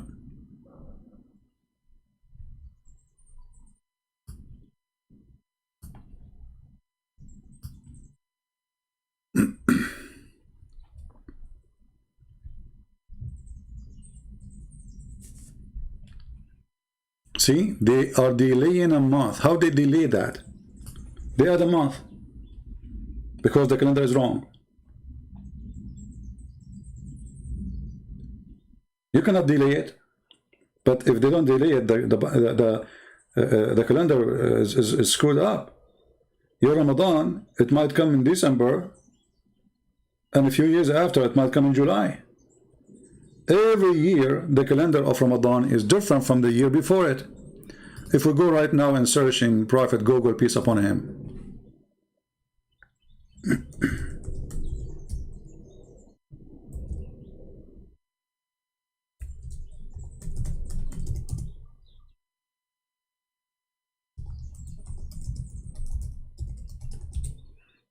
What we will find? I just searched Prophet Google. It says to me that Ramadan, depend in the year, you know, like whatever year you are in. Every year is different. Look at this. So how this can be a month?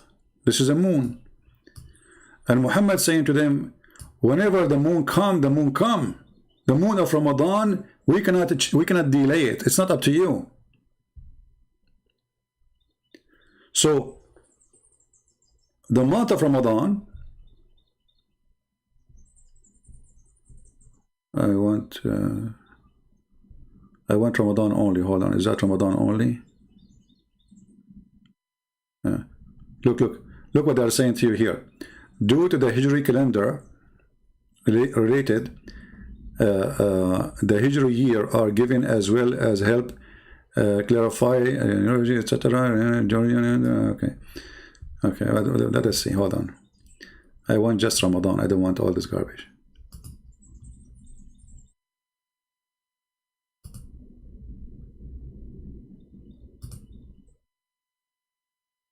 Okay. Read and love.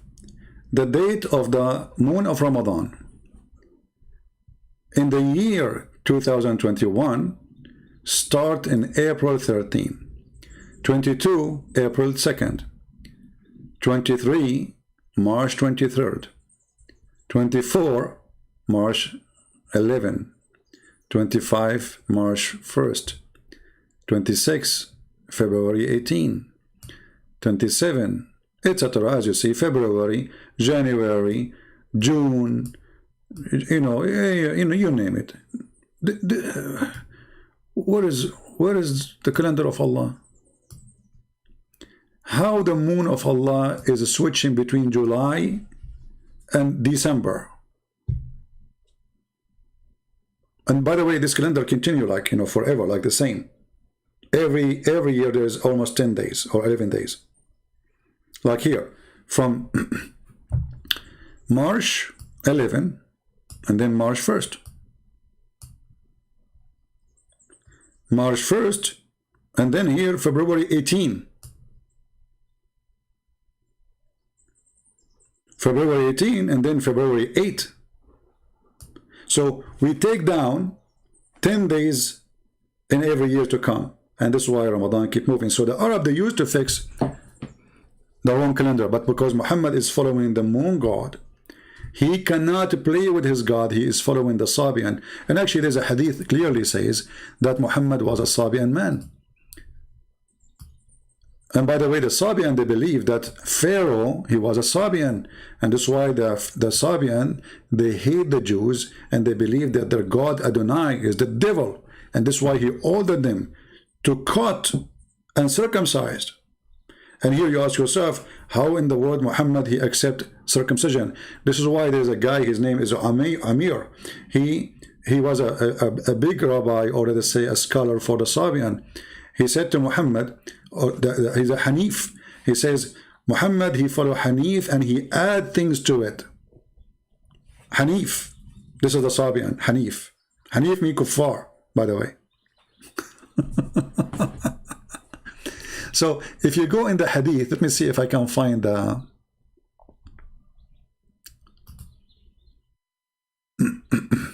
okay, I found it. Let's put it in the screen. Are we taking long? Are you guys tired? Who is tired?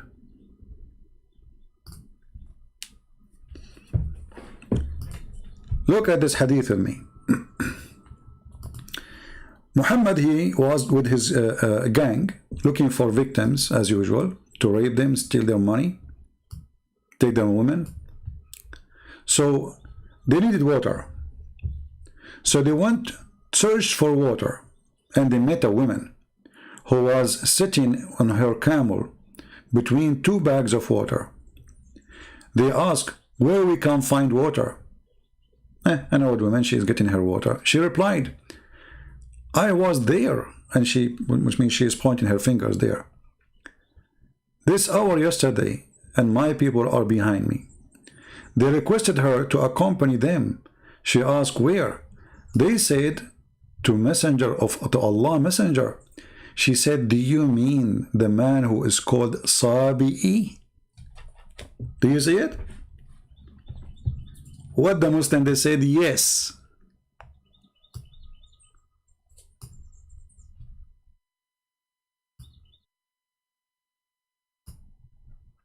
Do you see it, people?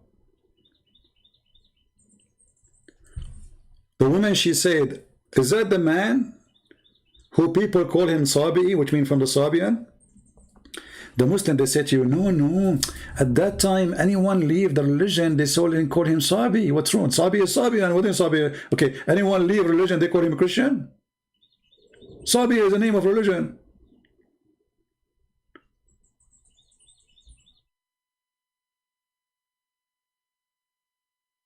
So, is that the one they call him Sabi?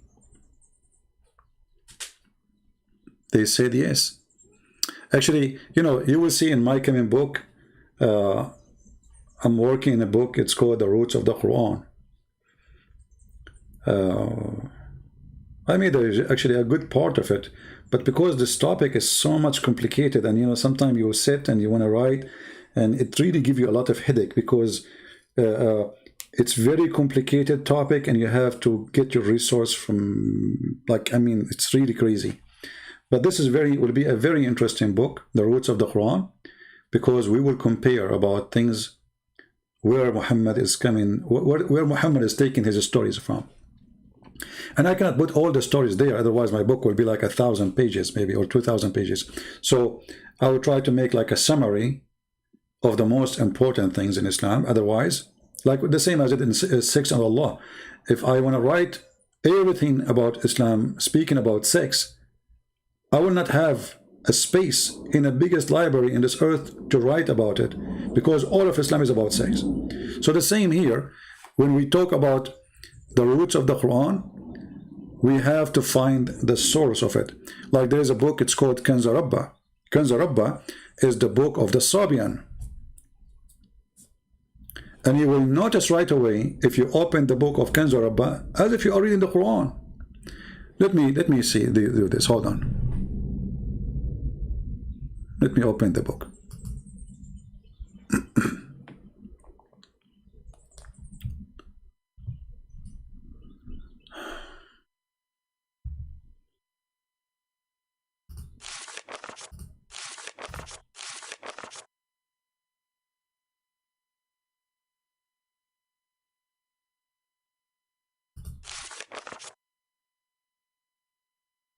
I'm just flipping the book.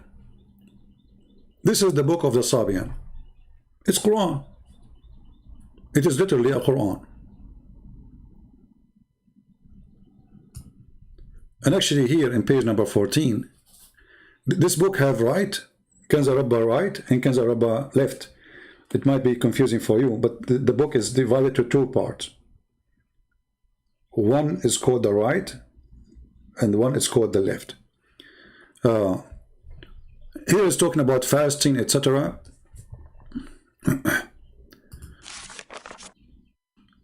But if you read, you will see that it is Quran.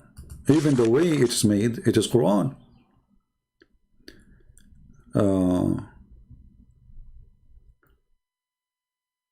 Anyone who speaks Arabic, he can read now, and he will die laughing at Mohammed copying from the Quran, from this book a lot.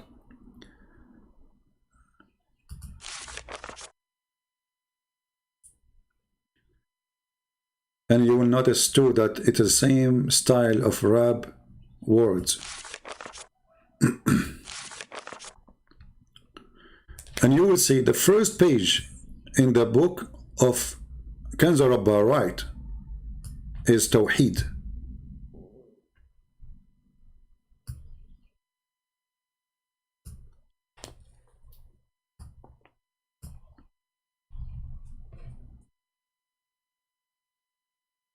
Do you see it? But this is the book of the Sabian.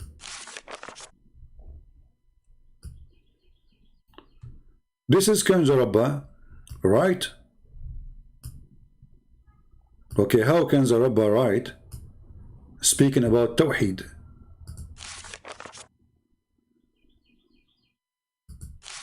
Any Muslim? What Tawheed mean? Do those people believe in one God? They worship stars.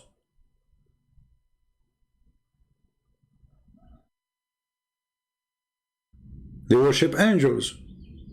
Actually, even their name, they call themselves al-Mandanaiyin. The word Mandanai is a name for an angel who is like a god for them.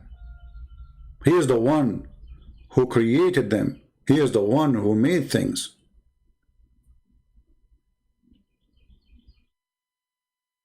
And those people believe that those angels, they have ranks. They are gods, but they have ranks. Higher ranks, lower ranks. There's angels who create. There's angels who cannot create. There's angels who they can forgive. There's angels who cannot forgive. Which means every group of angels, they have a job. And the highest is the one who can create. And the one who can create is in total agreement with Allah.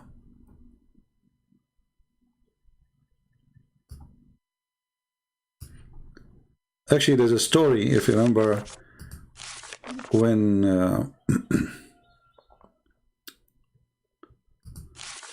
Allah ordered Adam to bow down, the angels to bow down to Adam.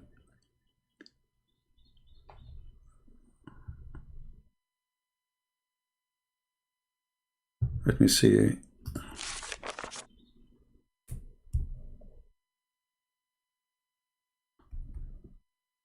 Let us see. Anyway, this is a different topic, but you will see, like, I mean, how much Muhammad is copying from this book. This book, when I'm done with it, is going to be very interesting, but it's taking too much time. I'm working on this book almost now for, I think 3 years. You know? But I will finish it for sure. I'm not able to sit every day and write in it, but I think soon I will start like taking some time off from YouTube and those things so I can write. Anyway, do we have any Muslim have an objection for what we said? Anyone can prove us wrong? Anyone?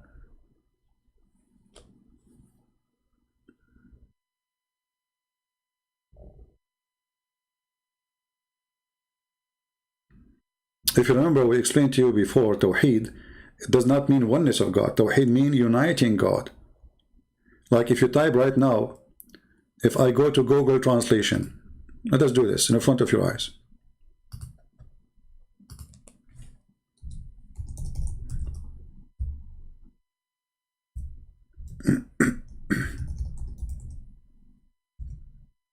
All right. I will type the word Tawheed in front of you.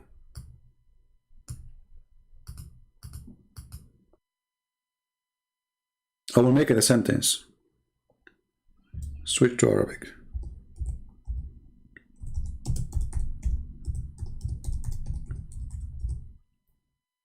Okay, choose Arabic. Do you see? I just typed the Tawheed al-Dawal al-Arabiya. Do you see it? This is Tawheed. I will play the sound for you too, so you can see. I type the word Tawheed. You will hear it in Arabic. It says Tawheed. Let us put it in Arabic. Let us turn the speaker on. توحيد الدول العربية. You see it? توحيد الدول العربية. Okay, Tawheed mean what? Unification. توحيد الدول العربية. Where is the oneness of God?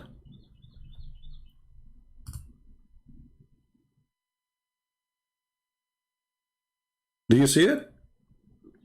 Tawheed is unification. You don't unify something is one. If something is one, you do not need to unify what is one already. It's one. It's united. And actually, you don't unite the one is one, because uniting the one make it not one. Because obviously you just united together. So Tawheed means unification. So when we say in Arabic, توحيد الدول العربية, we are saying the unification of the Arab countries. توحيد الدول العربية. So where is the oneness? توحيد الدول العربية. I don't see the word. Let us see here. The unification of the Arab countries. Man, her voice is scary. Thank God I'm not married to her. I don't want to wake up and hear this voice every morning. What she said? The unification of the Arab countries. She must be a machine, man. This voice is annoying. Hey, Google, find a real woman talking, man. I say, oh, Google, and do we have any Muslim? So they try to fool us, and they say, we believe in the oneness of God, but you don't. You don't. It's a lie. And you remember before we mentioned to you when Allah, He said in the Quran, if we like to have a partner, a wife, lahu, or lahu is a woman. The word lahu mean women.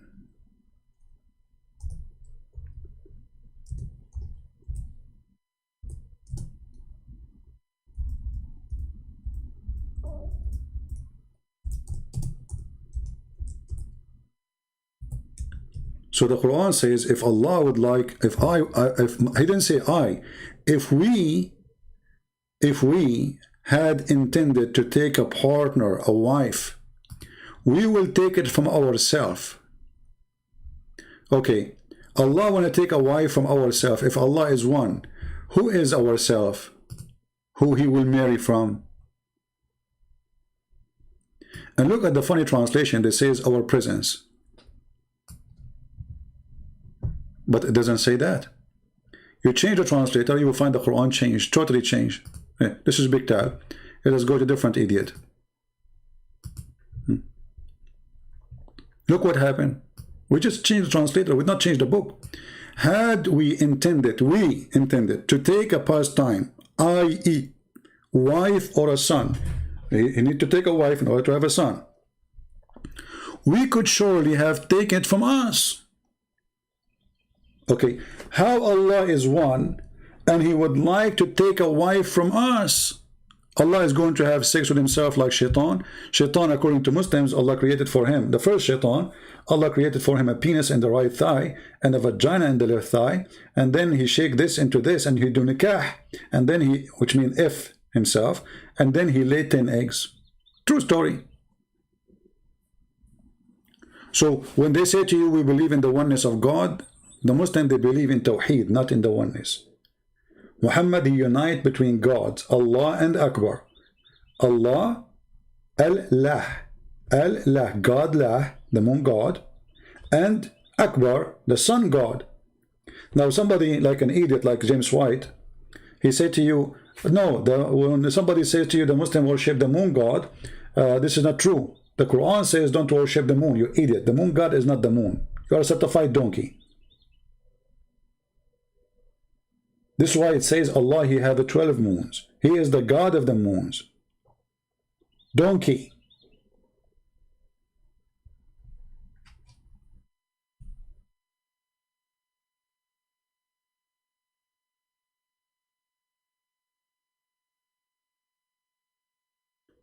This is why you see Abraham,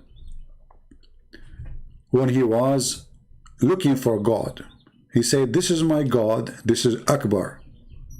He was talking about what? He was talking about the sun.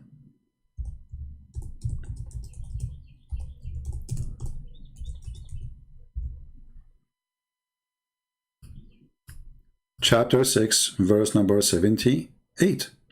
So Abraham first, according to Muhammad, he started worshipping the planets.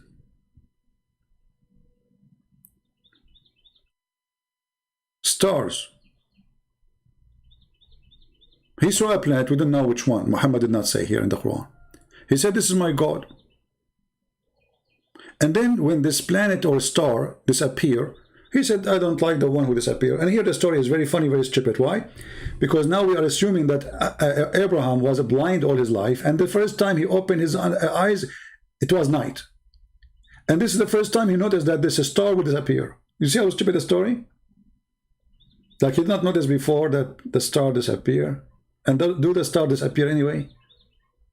This is God talking, supposedly not. And by the way, when the Muslims, they say to you the Quran, nobody can make Quran. Don't they say that? People, don't the Muslims, they say to you, no one can make Quran?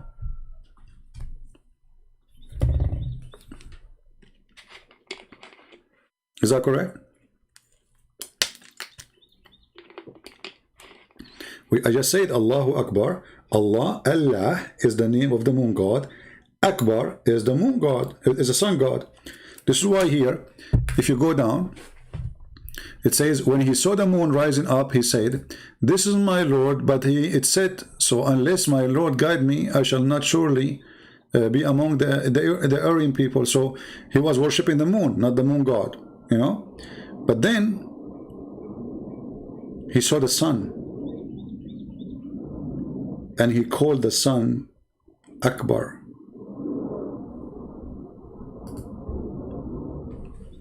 Muhammad at that moment, he was trying to make the Jews believe that he is like them. He's a Jew. See, Muhammad is like Obama. He's a Muslim with the Muslim. He's a Jew with the Jew. Like Obama, he go to Egypt, he quote the Quran. Obama, he go to Jerusalem, he wear the hat of the Jews. Obama sit with the atheist, he make fun of the Bible. Obama sit with the gays, he is a gay. This is how to be a president, you know. Corrupt word. So when he saw the sun rising, he said, this is Akbar. He did not say this is a greater. He says this is Akbar. Akbar is what the sun is described. How come he did not describe the moon? Akbar. Is really the sun is bigger? Is it? Why he called it Akbar? Actually, there's in Tafsir Ibn Kathir, there is a sanam, his name is Akbar. The Muslim, they take it off from the Ibn Kathir print, but it exists in the old one. Let me show you.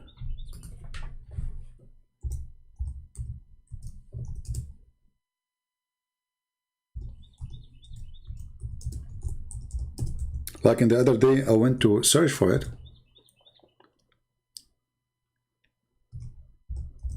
They took it off from the new print.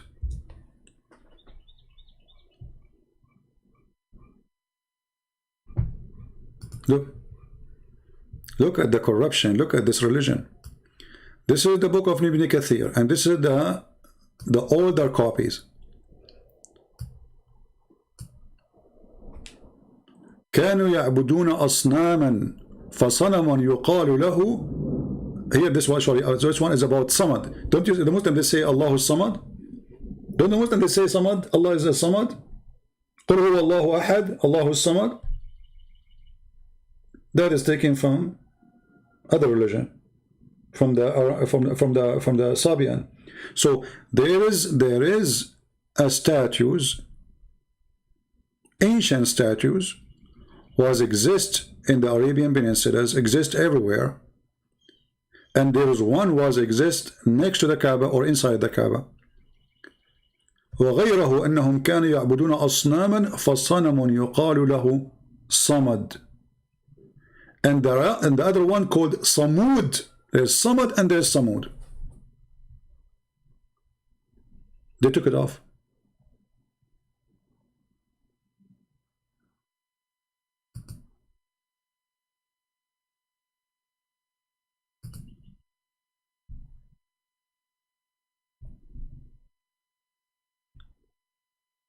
Look, here, they took it off. They changed it. From Samad to Sadda. Just to cover the scandals, what they are worshipping. I mean, if it says that, I mean, how you can even change a book? It's already printed everywhere. Well, by time, people who have the original book, they will die and nobody will have it no more. Very simple.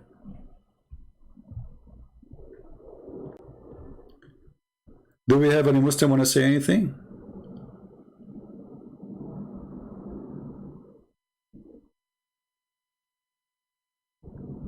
Anyone?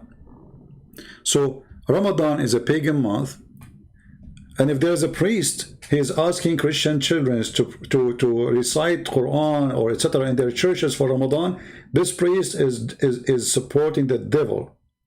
We love the Muslims, but loving Muslims is not by loving the cult of Islam. This is something and something else, Islam. Any priest, he do such a thing, don't take your children to his church, for his church is a synagogue of the devil. Remember the Lord, he says, not everyone says to you, says to me, Lord, Lord, God, God, will enter the kingdom of my Father.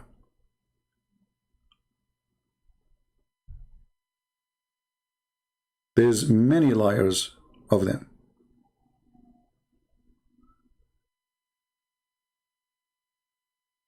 So if you ever see a priest, he's trying to promote the cult of Islam, he's a church, you should know that you should know better that he is no Christian. Do you agree? Never trust a priest, by the way. And never trust me even. Trust God. Who am I? All of us, we are sinners. So anyone he bring you teaching other than what is in the scriptures is not to follow, period. We don't follow a man. We don't follow a priest. We don't follow a bishop. We don't follow the Pope. We don't follow Protestant. We don't follow Orthodox. We don't follow whatever. We follow what Jesus said. Anything else, anyone brings something is not what Christ he said. The Bible says, who is the Antichrist? Is the one who denied the Father and the Son. So when this priest is singing for Ramadan, he is singing for Satan. The Bible said clearly, who is the one, who is the Antichrist? You do not need to be a genius. If you see such a someone, he called himself a priest, ask him such a, like, who is the one who is Antichrist in the Bible, according to the Bible? Let us see what he will say.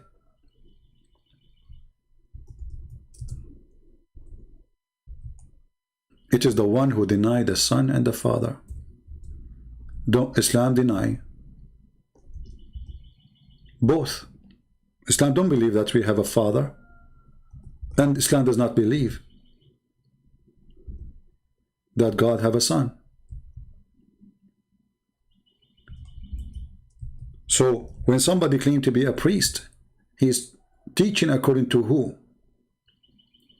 They say to you, this is interfaith, to be nice to Muslim. Be nice to Muslim, give a donation, feed the poor people. Go walk in the street. If you see somebody is a Muslim and he's poor, help him.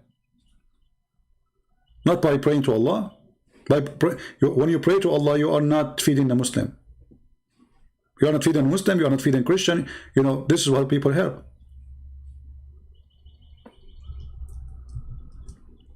Those people are evil. Hypocrites.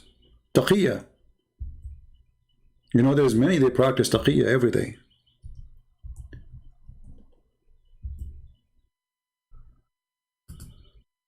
He is Antichrist, the one who denied the Father and the Son.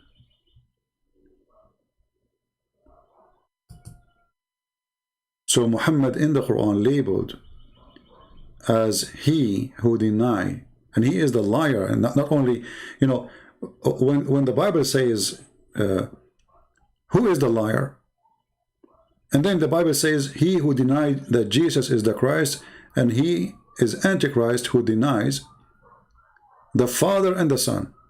So Muhammad, he have two descriptions in the same time. He is Antichrist and he is a liar. So when somebody claimed to be a priest and he said to you, I'm going to teach the children in our churches to sing for Ramadan. What is Ramadan? A month brought or celebration ritual by the man who killed people on Ramadan. This is the month where Muhammad slaughtered the Christians. This is actually the last war they have against Israel. It was the war of Ramadan. Ramadan is not the month of peace. Muslim, they say to you, oh, in Ramadan we don't have war. Most of the wars Muhammad did and Muslim did, it was in Ramadan. But who is the liar? It is the one who denied the Father. It is the one who denied Christ. How do you deny Christ? Or Muhammad, he says that Jesus is the Christ. No, actually, he gave him a different name. He said that Isa is the Christ. We don't know what Isa. But let us say, for the sake of argument, Muhammad is stupid and he thought this name is correct. Still, he don't believe. And he teaches his followers to kill those who believe that Jesus is the Son of the Father. And this is why he is an Antichrist. He's a liar. He's a false prophet. You have a false prophecy. All the prophecies of Muhammad are false. And I challenge any Muslim right now, if any one of them he can show me one prophecy is not false. After all those hours I am live on air, I'm willing to open my paltalk for you. If you have the guts to show me one prophecy Muhammad said is not a fraud. Just one. They don't dare. But if you are a guy who is a blonde with blue eyes, the Muslims will be lined up to prove you wrong. But in my case, nobody show up.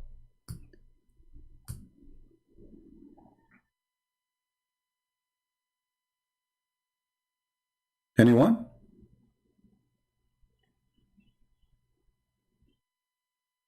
So my friends, anyone he call himself a priest and he bring a good image of Islam to your children, this guy is more dangerous than the devil himself. Take your children away from him. This is the only thing you can do. Let his church go empty and warn people about this liar. Show them this verse. Who is the Antichrist? This is the Bible. This is not the priest. The Bible says the one who denied the Father, the Son. That's it. We do not need to debate. We do not need to argue. We do not need to be scholars. So if you see such a people like this promoting the cult of Muhammad, those are false priests. Those, they will go to hell. Don't let them go to hell and take your children with you.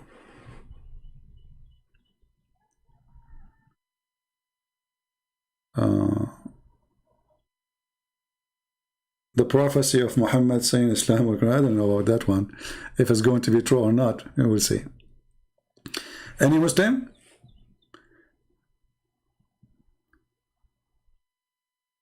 You know what? I think I'm thinking now to make my coming broadcast. I call it Muhammad is a false prophet. Prove me wrong. And we will challenge the Muslims, any Muslim, to call us and show us one prophecy of Muhammad.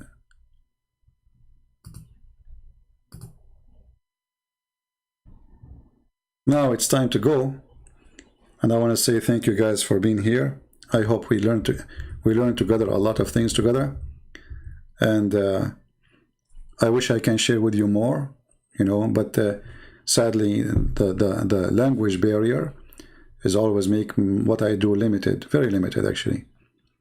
But what we are sharing with you is extremely enough to defeat Islam. It's more than enough. Islam is the most stupid cult ever you can imagine. I mean, I do not need to be a genius just to believe, to know that this can't be God. I mean, God, he promised me big boobs, English penis. I mean, what is this? Are we talking about a God or talking about a cartoon? So Islam is very silly, very stupid. But don't think because it's stupid, there's not somebody is going to be fooled by the stupidity. Because if you go on YouTube, you will see how much money they invest. Science and the Quran. Did you ask yourself why they are making those videos? So they can control your mind and make you believe that this is an amazing book, when the book is nothing but a joke. So many they will be deceived because many they are not helping to spread the truth. Many of you come here and just watch and laugh, but you don't go around and share the truth. You don't download the video and repost. You see, if a Christian Prince was a Muslim, I will have 100,000 people watching my video now, live. I don't want to compare myself to the idiot ZakirNaik, but look how many they watch him, and look how many they watch me. Why? Because a Christian, they don't support really. They like to watch, sadly. If I open my email, I will find every day 80, 100, 200, I don't know. Can you answer this guy? Can you refute this guy? Did you see this video? As if there's no Christian in this earth except me. Did you ask yourself why you don't do it yourself? Why only me? I am the only Christian left. So they wanna, oh, you are the one who is so good in it, but you can't do your part. I cannot do everything.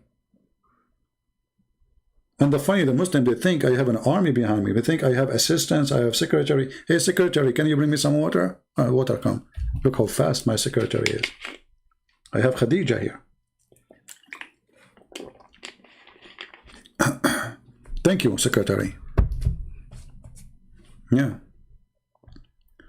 So, do your part. Don't be a person who watch. One day the Lord, he will ask you what you did. Where you been? He did what you did. He did. Yeah, he did. What about you?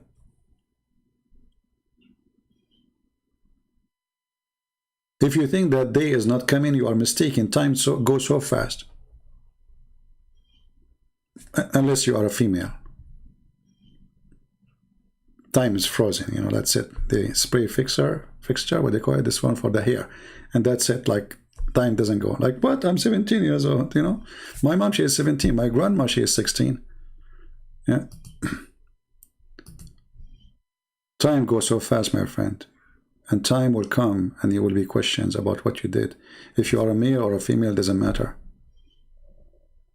All right? And don't worry about what people say. Worry about what God will say about you. The Lord, he says, from their fruits you shall remember them. You shall know them. Not from your names. Your name doesn't count. You call yourself a Christian, you call yourself Mary, you call yourself George, you call yourself whatever you want. It is what you do. Yeah, like here we have a predictor.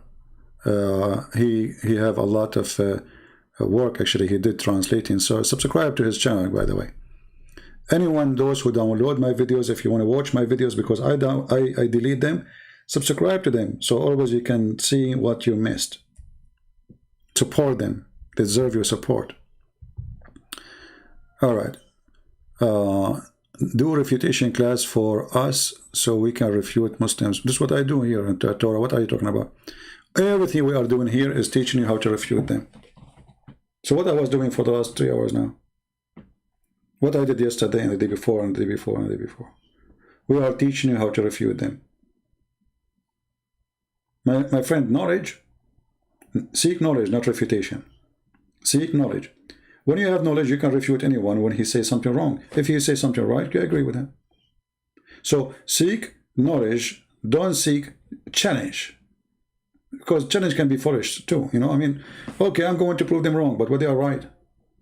So seek knowledge. That's why the Lord, he says, search the books, read them, and then what will happen? Then you will know the truth. And what will happen then? The truth will set you free. But if you go in the Quran, in chapter 5, as an example, verse 101, it says, ask not questions. The Muslims, they say that people, they were asking Muhammad silly questions. Well, everything from Muhammad is a silly question, because you have no answer. Name for me one thing Muhammad have answered for it. Even when the people, they ask him about the spirit, which is extremely important question. What Muhammad, he says, only Allah knows. It's from the command of my Lord. They are asking you, who is this spirit? You don't tell them from the command of my Lord. What is the answer? So Muhammad, because he knew he's a fraud.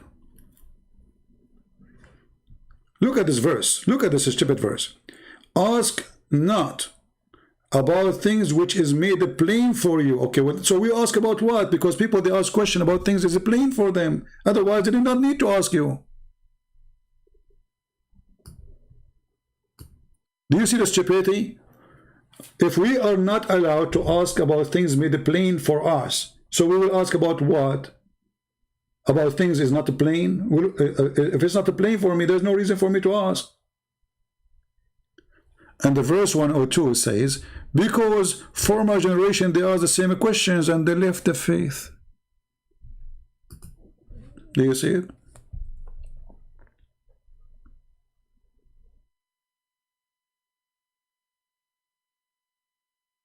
So with Jesus is the opposite. He wants you to read the books. He wants you to learn. Educate yourself. He don't want a fool follower. A fool, there's two kinds of fool, by the way. There's a fool by choice, which means he decided not to learn. And there's a fool who learned, but he decided to be a fool still. And I will explain that to you. You will see a guy supposed to have a PhD, and he's a Muslim. And then he want to believe, this is it, that ZakirNaik is a doctor, right? Don't they say that ZakirNaik is a doctor? Okay. If we ask ZakirNaik, let me find ZakirNaik, hold on. We miss him. Don't you guys miss him? I was going to leave an hour ago. I hate you people. I know many of you now getting excited. We want to have fun. ZakirNaik is coming. Like, hey, ZakirNaik. What a joker. I mean, if this is their scholar, so who is the idiot?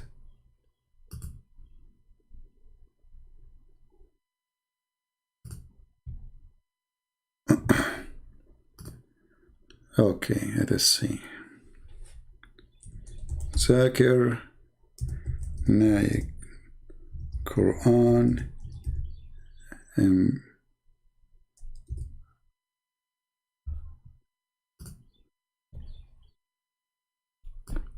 okay, look at this. Are you ready?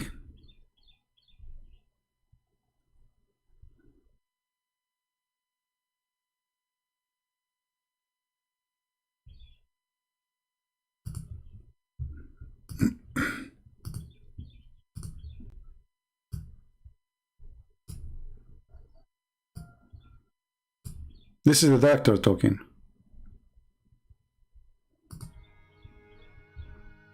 Okay, come on. All the data that we could find in the Quran, as well as the Hadith, dealing with embryology. And they followed the verse of the Quran, Surah Nahl, chapter number 16, verse 43. And Surah Anbiya, chapter number 21, verse number 7, which says, فَاسْأَلُوا أَهْلَ الذِّكْرِ إِن كُنْتُمْ لَا تَعْلَمُونَ. He just killed Muhammad. اسألوا أهل الذكر إن كنتم لا تعلمون. So ask the Christians and the Jews. The verse saying, ask the Christians and the Jews if you do not know.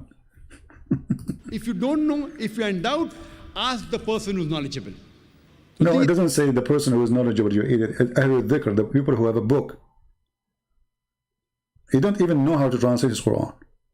The Arab students, they collected the verses of the Quran and the Hadith dealing with embryology and translated into English and presented it to Professor Keith Moore, that was about 30 years back. Yeah, well, this guy, he made himself, he made a book saying the Arab, they were great in science, except Islamic scientists, they were not good when it's come to embryology. And he quoted the Quran, the same one, the same person, they keep quoting his name. And I gave you the link for him. Who have it? Do you admin have the link for this Moore, Dr. Moore? Post it. This guy, he himself, he made fun of the Quran. And the Muslims, they keep quoting him. They invited him for a conference in Saudi Arabia. He got a big check. So he said, yeah, it says like something new. But in his book, this guy, he made fun of the Quran.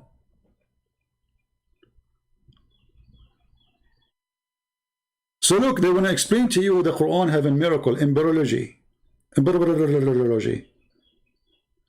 But if we go in the Quran, we will find the Quran saying the most stupid thing. That the dead blood became a baby. And the sperm became dead blood.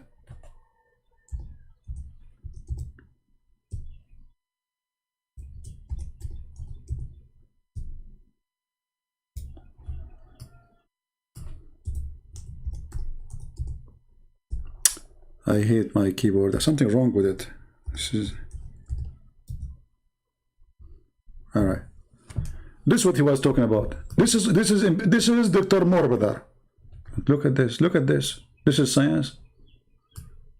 Then we made the nutfa into a clot, a piece of thick congealed blood. This is what science says. That a human being sperm, the man's sperm, will become a dead blood, and then the blood will grow.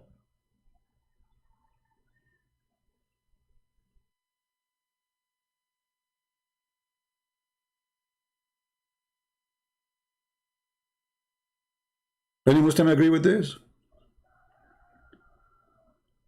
Well, one of you, he sent me an email saying, can you refute their science? I said, my friend, I have 2 books talking about it. Go read them. One is called Quran and Science. The other one called Deception of Allah, because both of them, I decided to change the name. Actually, the 2 books are one book. The 2 books, because they became so big, you know, keep writing, keep writing. I said to myself that I have to stop, otherwise it's endless.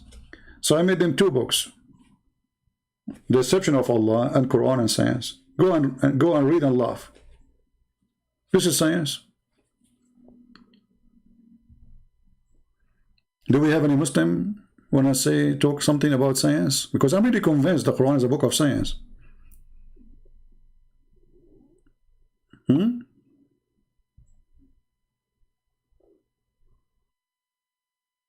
Anyone? And Muhammad is the first one who come to a conclusion that if you have orgasm first, the baby will look a male and will look like you. And then the Muslim in translation, they say, oh, the Prophet was talking about the chromosome. The Prophet was talking about the chromosome, but he's saying it is thick and white, talking about the sperm, what the chromosome. And he says the one who comes first, comes first. Suddenly the one who comes first became a chromosome. Science. This is why if you look like me, you look so bad, I mean, and you are going to sleep with your wife and you want to have a baby, well, don't have orgasm first, because then you will look like you. You don't want that to happen to your son, don't you? Do you? So let your wife have orgasm. So like choose a wife, she is good looking, and then never have orgasm first. Never. Otherwise, your kids will look like you. Well, you don't want that. Unbelievable. Like, you know, if I get married and I will say, no, you come first. She said, no, you come first. I said, no way, you come first. She said, you come first. I said, no, you don't understand. If I come first, the baby will look like me. I cannot do that. Stop, you are torturing me. Wisdom of the Prophet.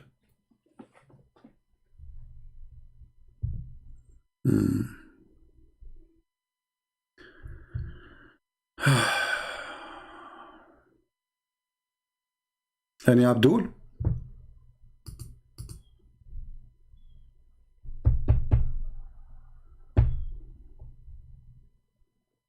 And by the way, one of the most amazing thing about the sexual intercourse in Islam is when you go to the bedroom with your wife, you have to make a prayer. Like now, your wife, she is taken to take off her clothes, and she is waiting to His Majesty. She is excited, and now we start to you have to pray to Allah to protect your penis. Otherwise, Shaitan, he will round himself around your penis, and he will be doing your wife with you, and then the son is not going to be your son, brother. A'udhu billah. That's science. I mean, who can deny that?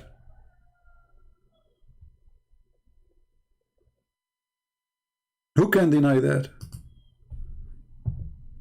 I can search for the statement in English. I don't know if somebody from the admins, they have it. About Shaitan round himself around the penis.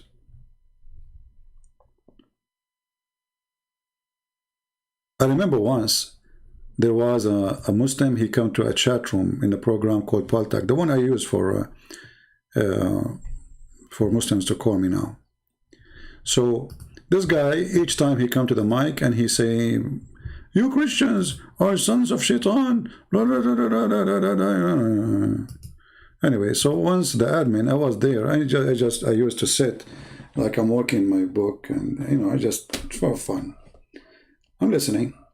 So the admin in the chat room, he said to me, can you just take the mic and say something to him? I said, say what? He said, I don't know. I mean, this guy, he do the same. Each time he come, he say the same to us. I know you are going to come with something. I don't know what it is, but you will make him not to say that forever. So I took the microphone. I said to him, so Abdul, are you saying that the one who is not a Muslim, Shaitan sleep with his wife and his sons will be sons of Shaitan? He said, yes. This is hadith. The Prophet says so. And then I said to him, are you sure that this hadith is authentic? He said, yes, it's authentic. I said, are you sure it's authentic? He said, yes, I told you it's authentic. I said, again, third time. You have to say it 3 times like Muhammad. Are you sure it is authentic? He said, what's wrong with you? I told you already it's authentic. I said, well, based on what you are saying, then your prophet himself is a son of Shaitan. Because your prophet, his father was not a Muslim, and his mother, she was not a Muslim too. So his father, when he had sex with his mother, Shaitan, he wound himself around the penis of Muhammad. You should see what happened to that guy. He started crying, literally. Oh, may Allah kill you. May Allah destroy you. You have a smart brain like the devil. Like, you idiot. You want to keep saying to us we are sons of Shaitan because we are not Muslims, and Shaitan, he wound himself around the penis of our father.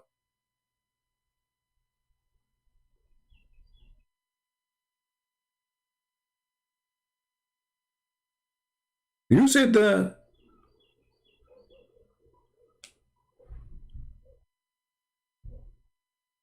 And then when I said to him, well, this is mean your prophet himself, and look here how stupid Muhammad is, how you say to them such a thing?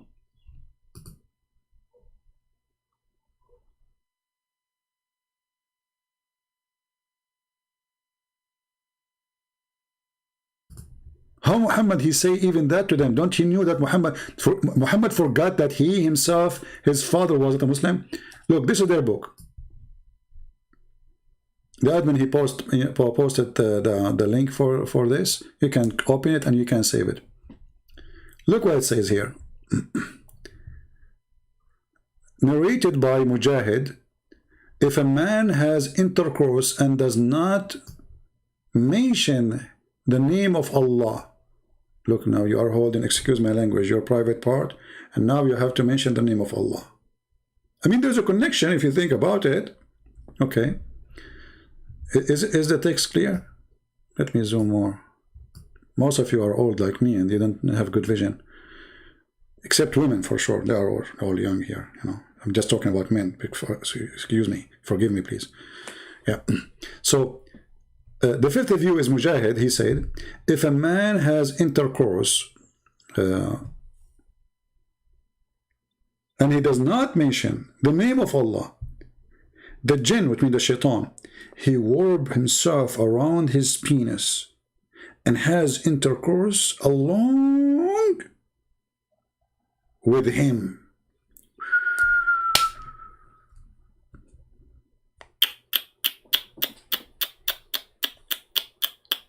That's so dangerous, man. And here you notice that the Prophet Muhammad is the first one who come with Mr. Condom. Who is the one who come with Mr. Condom? Prophet Muhammad. Take it or leave it.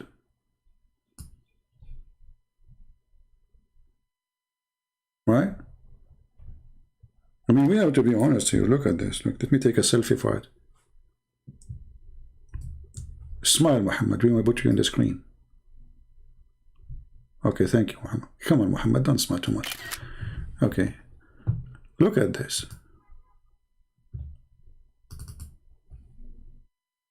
Isn't this is amazing knowledge? How Muhammad, who is not a doctor, he knew this. Let us face it together. I mean, I know you are Christian, you don't want to believe in Islam, etc. But how the Prophet, he was able to accomplish such a knowledge beyond our vision? Because you cannot see the shaitan rounding himself around your penis. So, shaitan is a condom.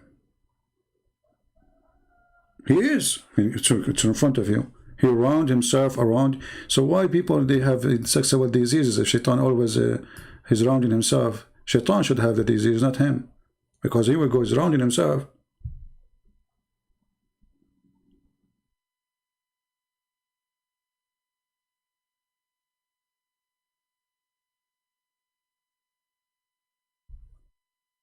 Now, because we are not Muslims and we don't say this prayer, we have to find the solution. So what is the solution for this? Is a problem now. So shaitan don't round. I think you have to cover it by oil, so it's going to be slippery. So if shaitan tried to hold himself on it, okay, slip like zip. Shaitan, you cannot hold it. Sorry. What genius, Muhammad! This is science.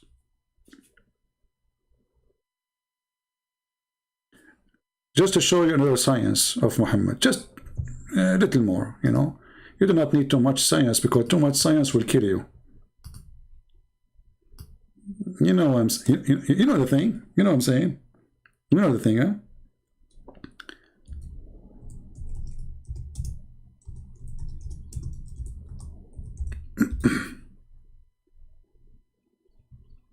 Oh boy.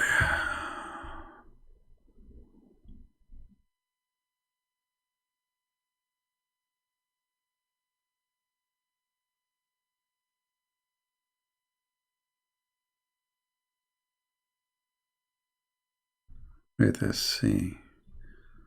Where is the video of this guy?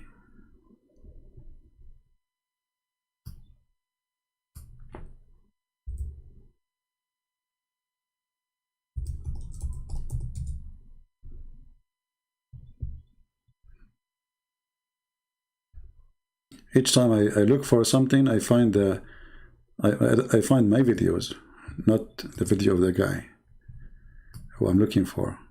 Ah, here we go. But this is not the whole video, it's a very short video. But this is science too, I mean, we have to admit. Hadith of Tirmidhi says, yeah, when you give the adhan, the shaitan, he not only runs, but the hadith says, lahu durat. You know what durat is? Durat is,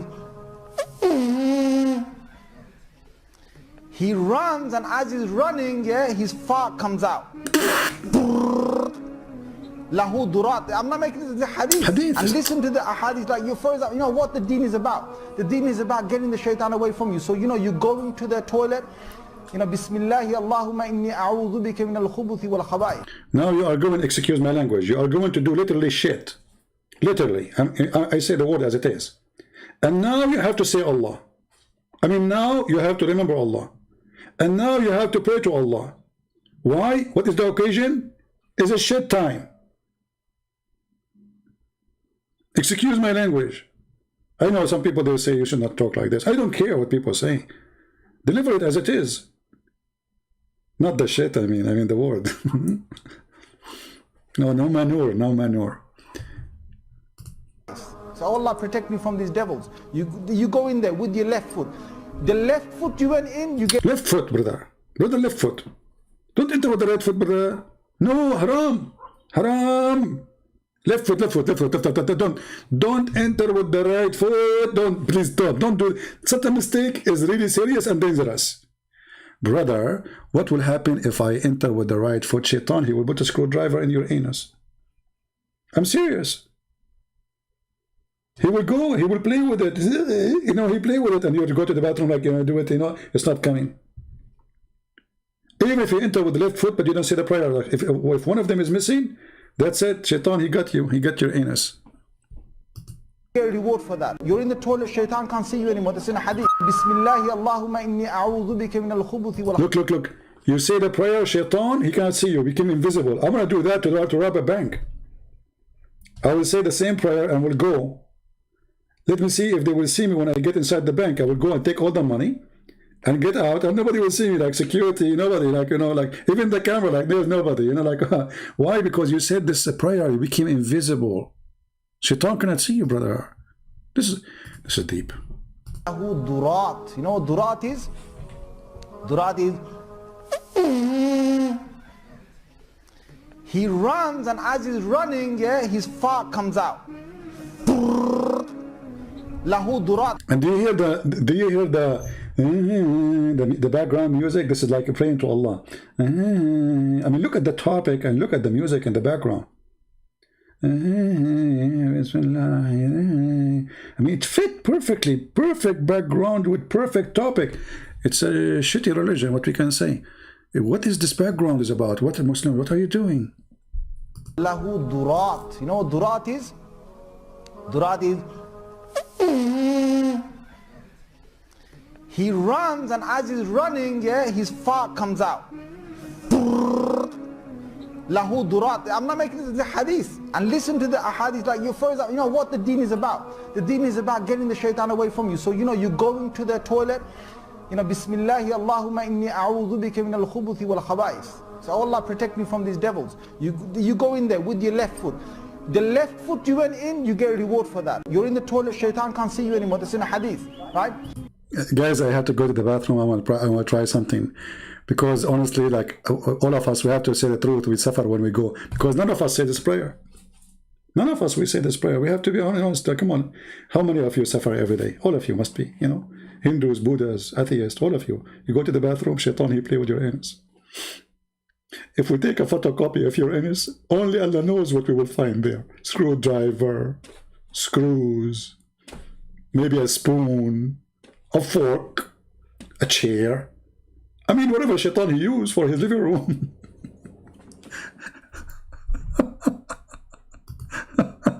It's like you first, you know what the deen is about. The deen is about getting the shaitan away from you. So you know, you go into the toilet, you know, Bismillahi Allahumma inni a'udhu bika min al-khubuthi wal khaba'is. So Allah protect me from these devils. You go in there with your left foot. The left foot you went in, you get a reward for that. You're in the toilet, shaitan can't see you anymore. That's in a hadith, right? It's a hadith. If you don't say the dua, what happens is the shaitan not only comes inside, but the hadith of Tirmidhi says he plays with your bowels. Not only he is in the parking spot, which is your anus, he is playing now there. I mean, look at this, man. I'm going to convert to Islam immediately to secure my anus. Oh boy. Let me give you the link so you guys can download it, spread it around, because I don't see this video is gone. I don't see it anywhere. So please download this video and share it around. We don't want it to die, you know. We don't want this comedy to disappear. We don't want this is a comedy, but this is serious. You see, I read the hadith for you, you might not see it. I mean, there's two things will make it so funny. The guy saying it, and I'm making my comment. Because I notice that people, when they hear things or see things or read things, sometimes they don't notice how stupid it is. So I have to do my commentary ignition, you know, and then you will go ticklish. Because sometimes we don't notice how stupid and how silly. The hadith says, when he said the hadith says, this means the Prophet said, not me, don't laugh. The hadith says. Like, he's not the donkey saying that, it's the other donkey. The hadith says, so don't put it on me, put it on the Prophet. The Prophet said, take it serious. So Allah protect me from these devils. You go in there with your left foot. The left foot you went in, you get a reward for that. You're in the toilet, shaitan can't see you anymore. That's in a hadith, right?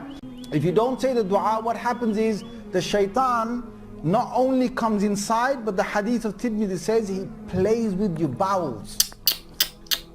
He plays with your bowels. So you're inside there, you're thinking you're going to be out there in 5 minutes. He's taking you 20 minutes and you're still not halfway there. You know why? Because shaitan is going, ooh, la la. And the Muslims are laughing, you believe it? They are laughing at the stupidity of their God.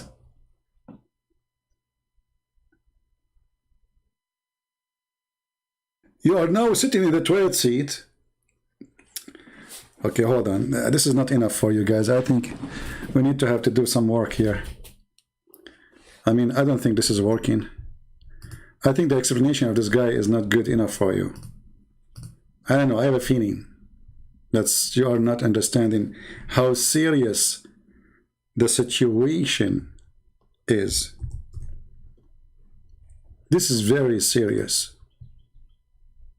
Imagine, brother, you're entering the bathroom. Brother. I'm not going to say sister because this is really offending for women. Brother, you are entering the bathroom and you forgot to say the prayer. Let us call ZakirNaik.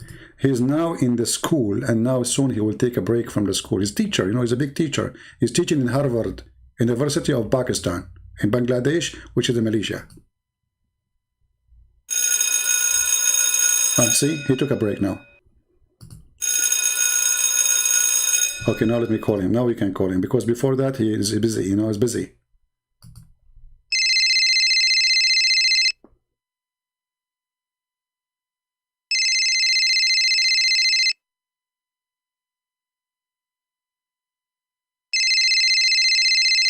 He always answers in the third.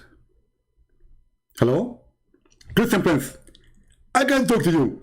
First, I was speaking for many hours. Secondly, you are stupid. Hey, ZakirNaik, hold on. You are the smart, and so we are calling you, like we have to admit. Thank you very much. I like it when you say you are the smart. Finally, you admit it. Okay, what is the question? Zakir, you know, there's a hadith says that when you go in the bathroom, if you don't say a certain prayer, you have to enter with your left foot. And if you don't do that and make the prayer, اللهم جنبنا وجنب الشيطان ما رزقتنا. Shaitan, he will play with your anus.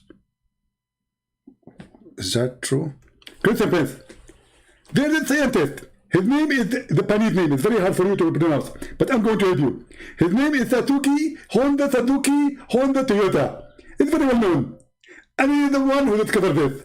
That if you enter the bathroom and you don't do the salat, they play with you really. ZakirNaik, I think the last part was in Urdu. I'm not sure really what you're saying. I'm saying, the scientist, his name is Honda Suzuki. ZakirNaik, you said first Suzuki Honda. Now his name became Honda Suzuki. Christin Prince. It doesn't matter. Because simply the Japanese last name and first name always are mixed. And it depends how you flip him. So Mr. Suzuki Honda Toyota, he said that if you go to the bathroom and you don't get the prayer, Satan, he play with your anus. Okay, but what is the proof? I'm going to play to you. He installed a very high sensitive cameras. He installed where? What? Cameras? Exactly. And they make that interfering. With what? Interfering. Oh, you mean like X-ray and... Exactly. By the way, Christin Prince, I noticed after watching my video, your knowledge is increasing. And even your English is improving. Okay, thank you, ZakirNaik. I feel like I'm crying now. No problem. Keep watching. And then he put the camera. And he put somebody, he entered a bathroom. He brought one Muslim and one he's not a Muslim. And he noticed that the one who is not Muslim, his anus is suffering from some kind of explosion and some kind of irritation. Some what? Irritation. Oh, irritation. What do you think causing the irritation? It's Satan. Satan is playing with his anus. And the Muslim, his anus was 100% cool and happy. While the non-believer brother was his anus suffering. And he was so much in pain. And actually, we noticed after some time that the blood is coming. Blood? Exactly. ZakirNaik, have you ever suffered from such a thing? Christin Prince, behave yourself. I always say the prayer, and I said that, Alhamdulillah, Allah, he broke my anus. Okay, well, I don't know, ZakirNaik. I go to the bathroom fine, nothing happening. Christin Prince, you think it's not happening, but the fact it's happening. If we get you those cameras, I assure you that you will see the difference. Oh, so there's only the camera, but the hadith says he push it up and he go inside and you stay there forever. What I know, right? Christin Prince, to be or not to be is the question. And this is a statement said by a Muslim. His name is Sheikh Isper. What? To be or not to be is the question. Okay. And this is a statement made by a Muslim Sheikh. His name is Sheikh Isper. His name is Sheikh Isper. Shakespeare, you mean? He was a Muslim? Exactly. And he is one of those who witnessed for the scenario. Because his wife, he was a Muslim. And he was a Muslim. When his wife to go to the bathroom, she stayed there for 10 hours. And he was upset from her. That's why he divorced her. And then he married second woman. And then he divorced her. And then he married third woman. And then he divorced her. And he married fourth woman. And then he divorced her. Okay, ZakirNaik, stop. Come on. Are you going to continue? I'm going to tell you something. So we asked him, why you are divorcing women? Because he said they are not praying for Allah when they go to the bathroom. And each time they go to the bathroom, they stay there for 10 hours. And I can't take it anymore. Because at that time, Shakespeare was a poor person. And we the only one bathroom in the house. Oh. So why you don't go first before they go? Christin Prince, it's very impossible to talk to you. We want to go in the bathroom to 10 hours. Why are you doing first? You cannot control it. Okay. I mean, you got the point there. If she's staying there for 10 hours doing poo-poo. Exactly. I mean, 10 hours. Not 16 hours. Christin Prince, I think you're making fun of me. And you know, you're fully and you're in Tibet. And this is proven scientifically. And thank you very much for calling me and don't call me again. Thank you. Bye-bye.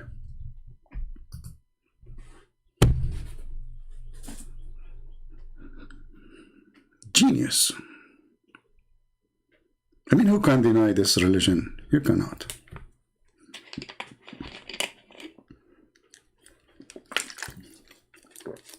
And then they make videos for you about Quran and science. and the prophet of science. And now you are inside the bathroom and shaitan is inside your anus. He plays with the bowels. So you're inside there, you're thinking you're going to be out there in 5 minutes. He's taking you 20 minutes and you're still not halfway there. You know why? Because shaitan is going, ooh, la la. See, the hadith told you, the hadith says to us, he plays with your bowels. Yal'abu, he plays with the bowels. That's hadith it? of Tirmidhi says, it says. Shade. Did he say shade? Hadith of Tirmidhi shade? Shade. Anyway, what a shitty topic. I want to say, guys, thank you very much for being here. I think it's time for me to go. I hope we have a good time together. Remember, we are not here just, yes, we have a good time, we laugh, but this is a very serious topic, and they are trying to deceive your children. They are spending a lot of money in Europe, in Australia, in Canada, in USA, billions, not millions, in order to deceive your children. So you have a duty, serious duty. A church starts at home, not at school, and not at church. For many who they are in the churches who claim to be priests are deceivers, and they are politically correct. Many of them don't even dare to say that Islam is of the devil. And if somebody says that, they will make him the devil himself. Fighting the devil is not easy. I do my part. Do you do your own? Protect your family, teach them, educate them, so you will not have one of your family to be a victim. One of your children go to school and they fall him. Teach them, educate them, and don't want them to be exposed to lies without being protected with the truth. Thank you all for being here. May the Lord bless you. Pray for the Muslims. We love them, we don't hate them, but Islam for sure is nothing but a fraud, a scam, an evil religion. The Lord, he said, from their fruit you shall know them. And Muhammad is a fruit, is more than proof of how evil Islam is. God bless, and see you soon again. God bless you. Take care.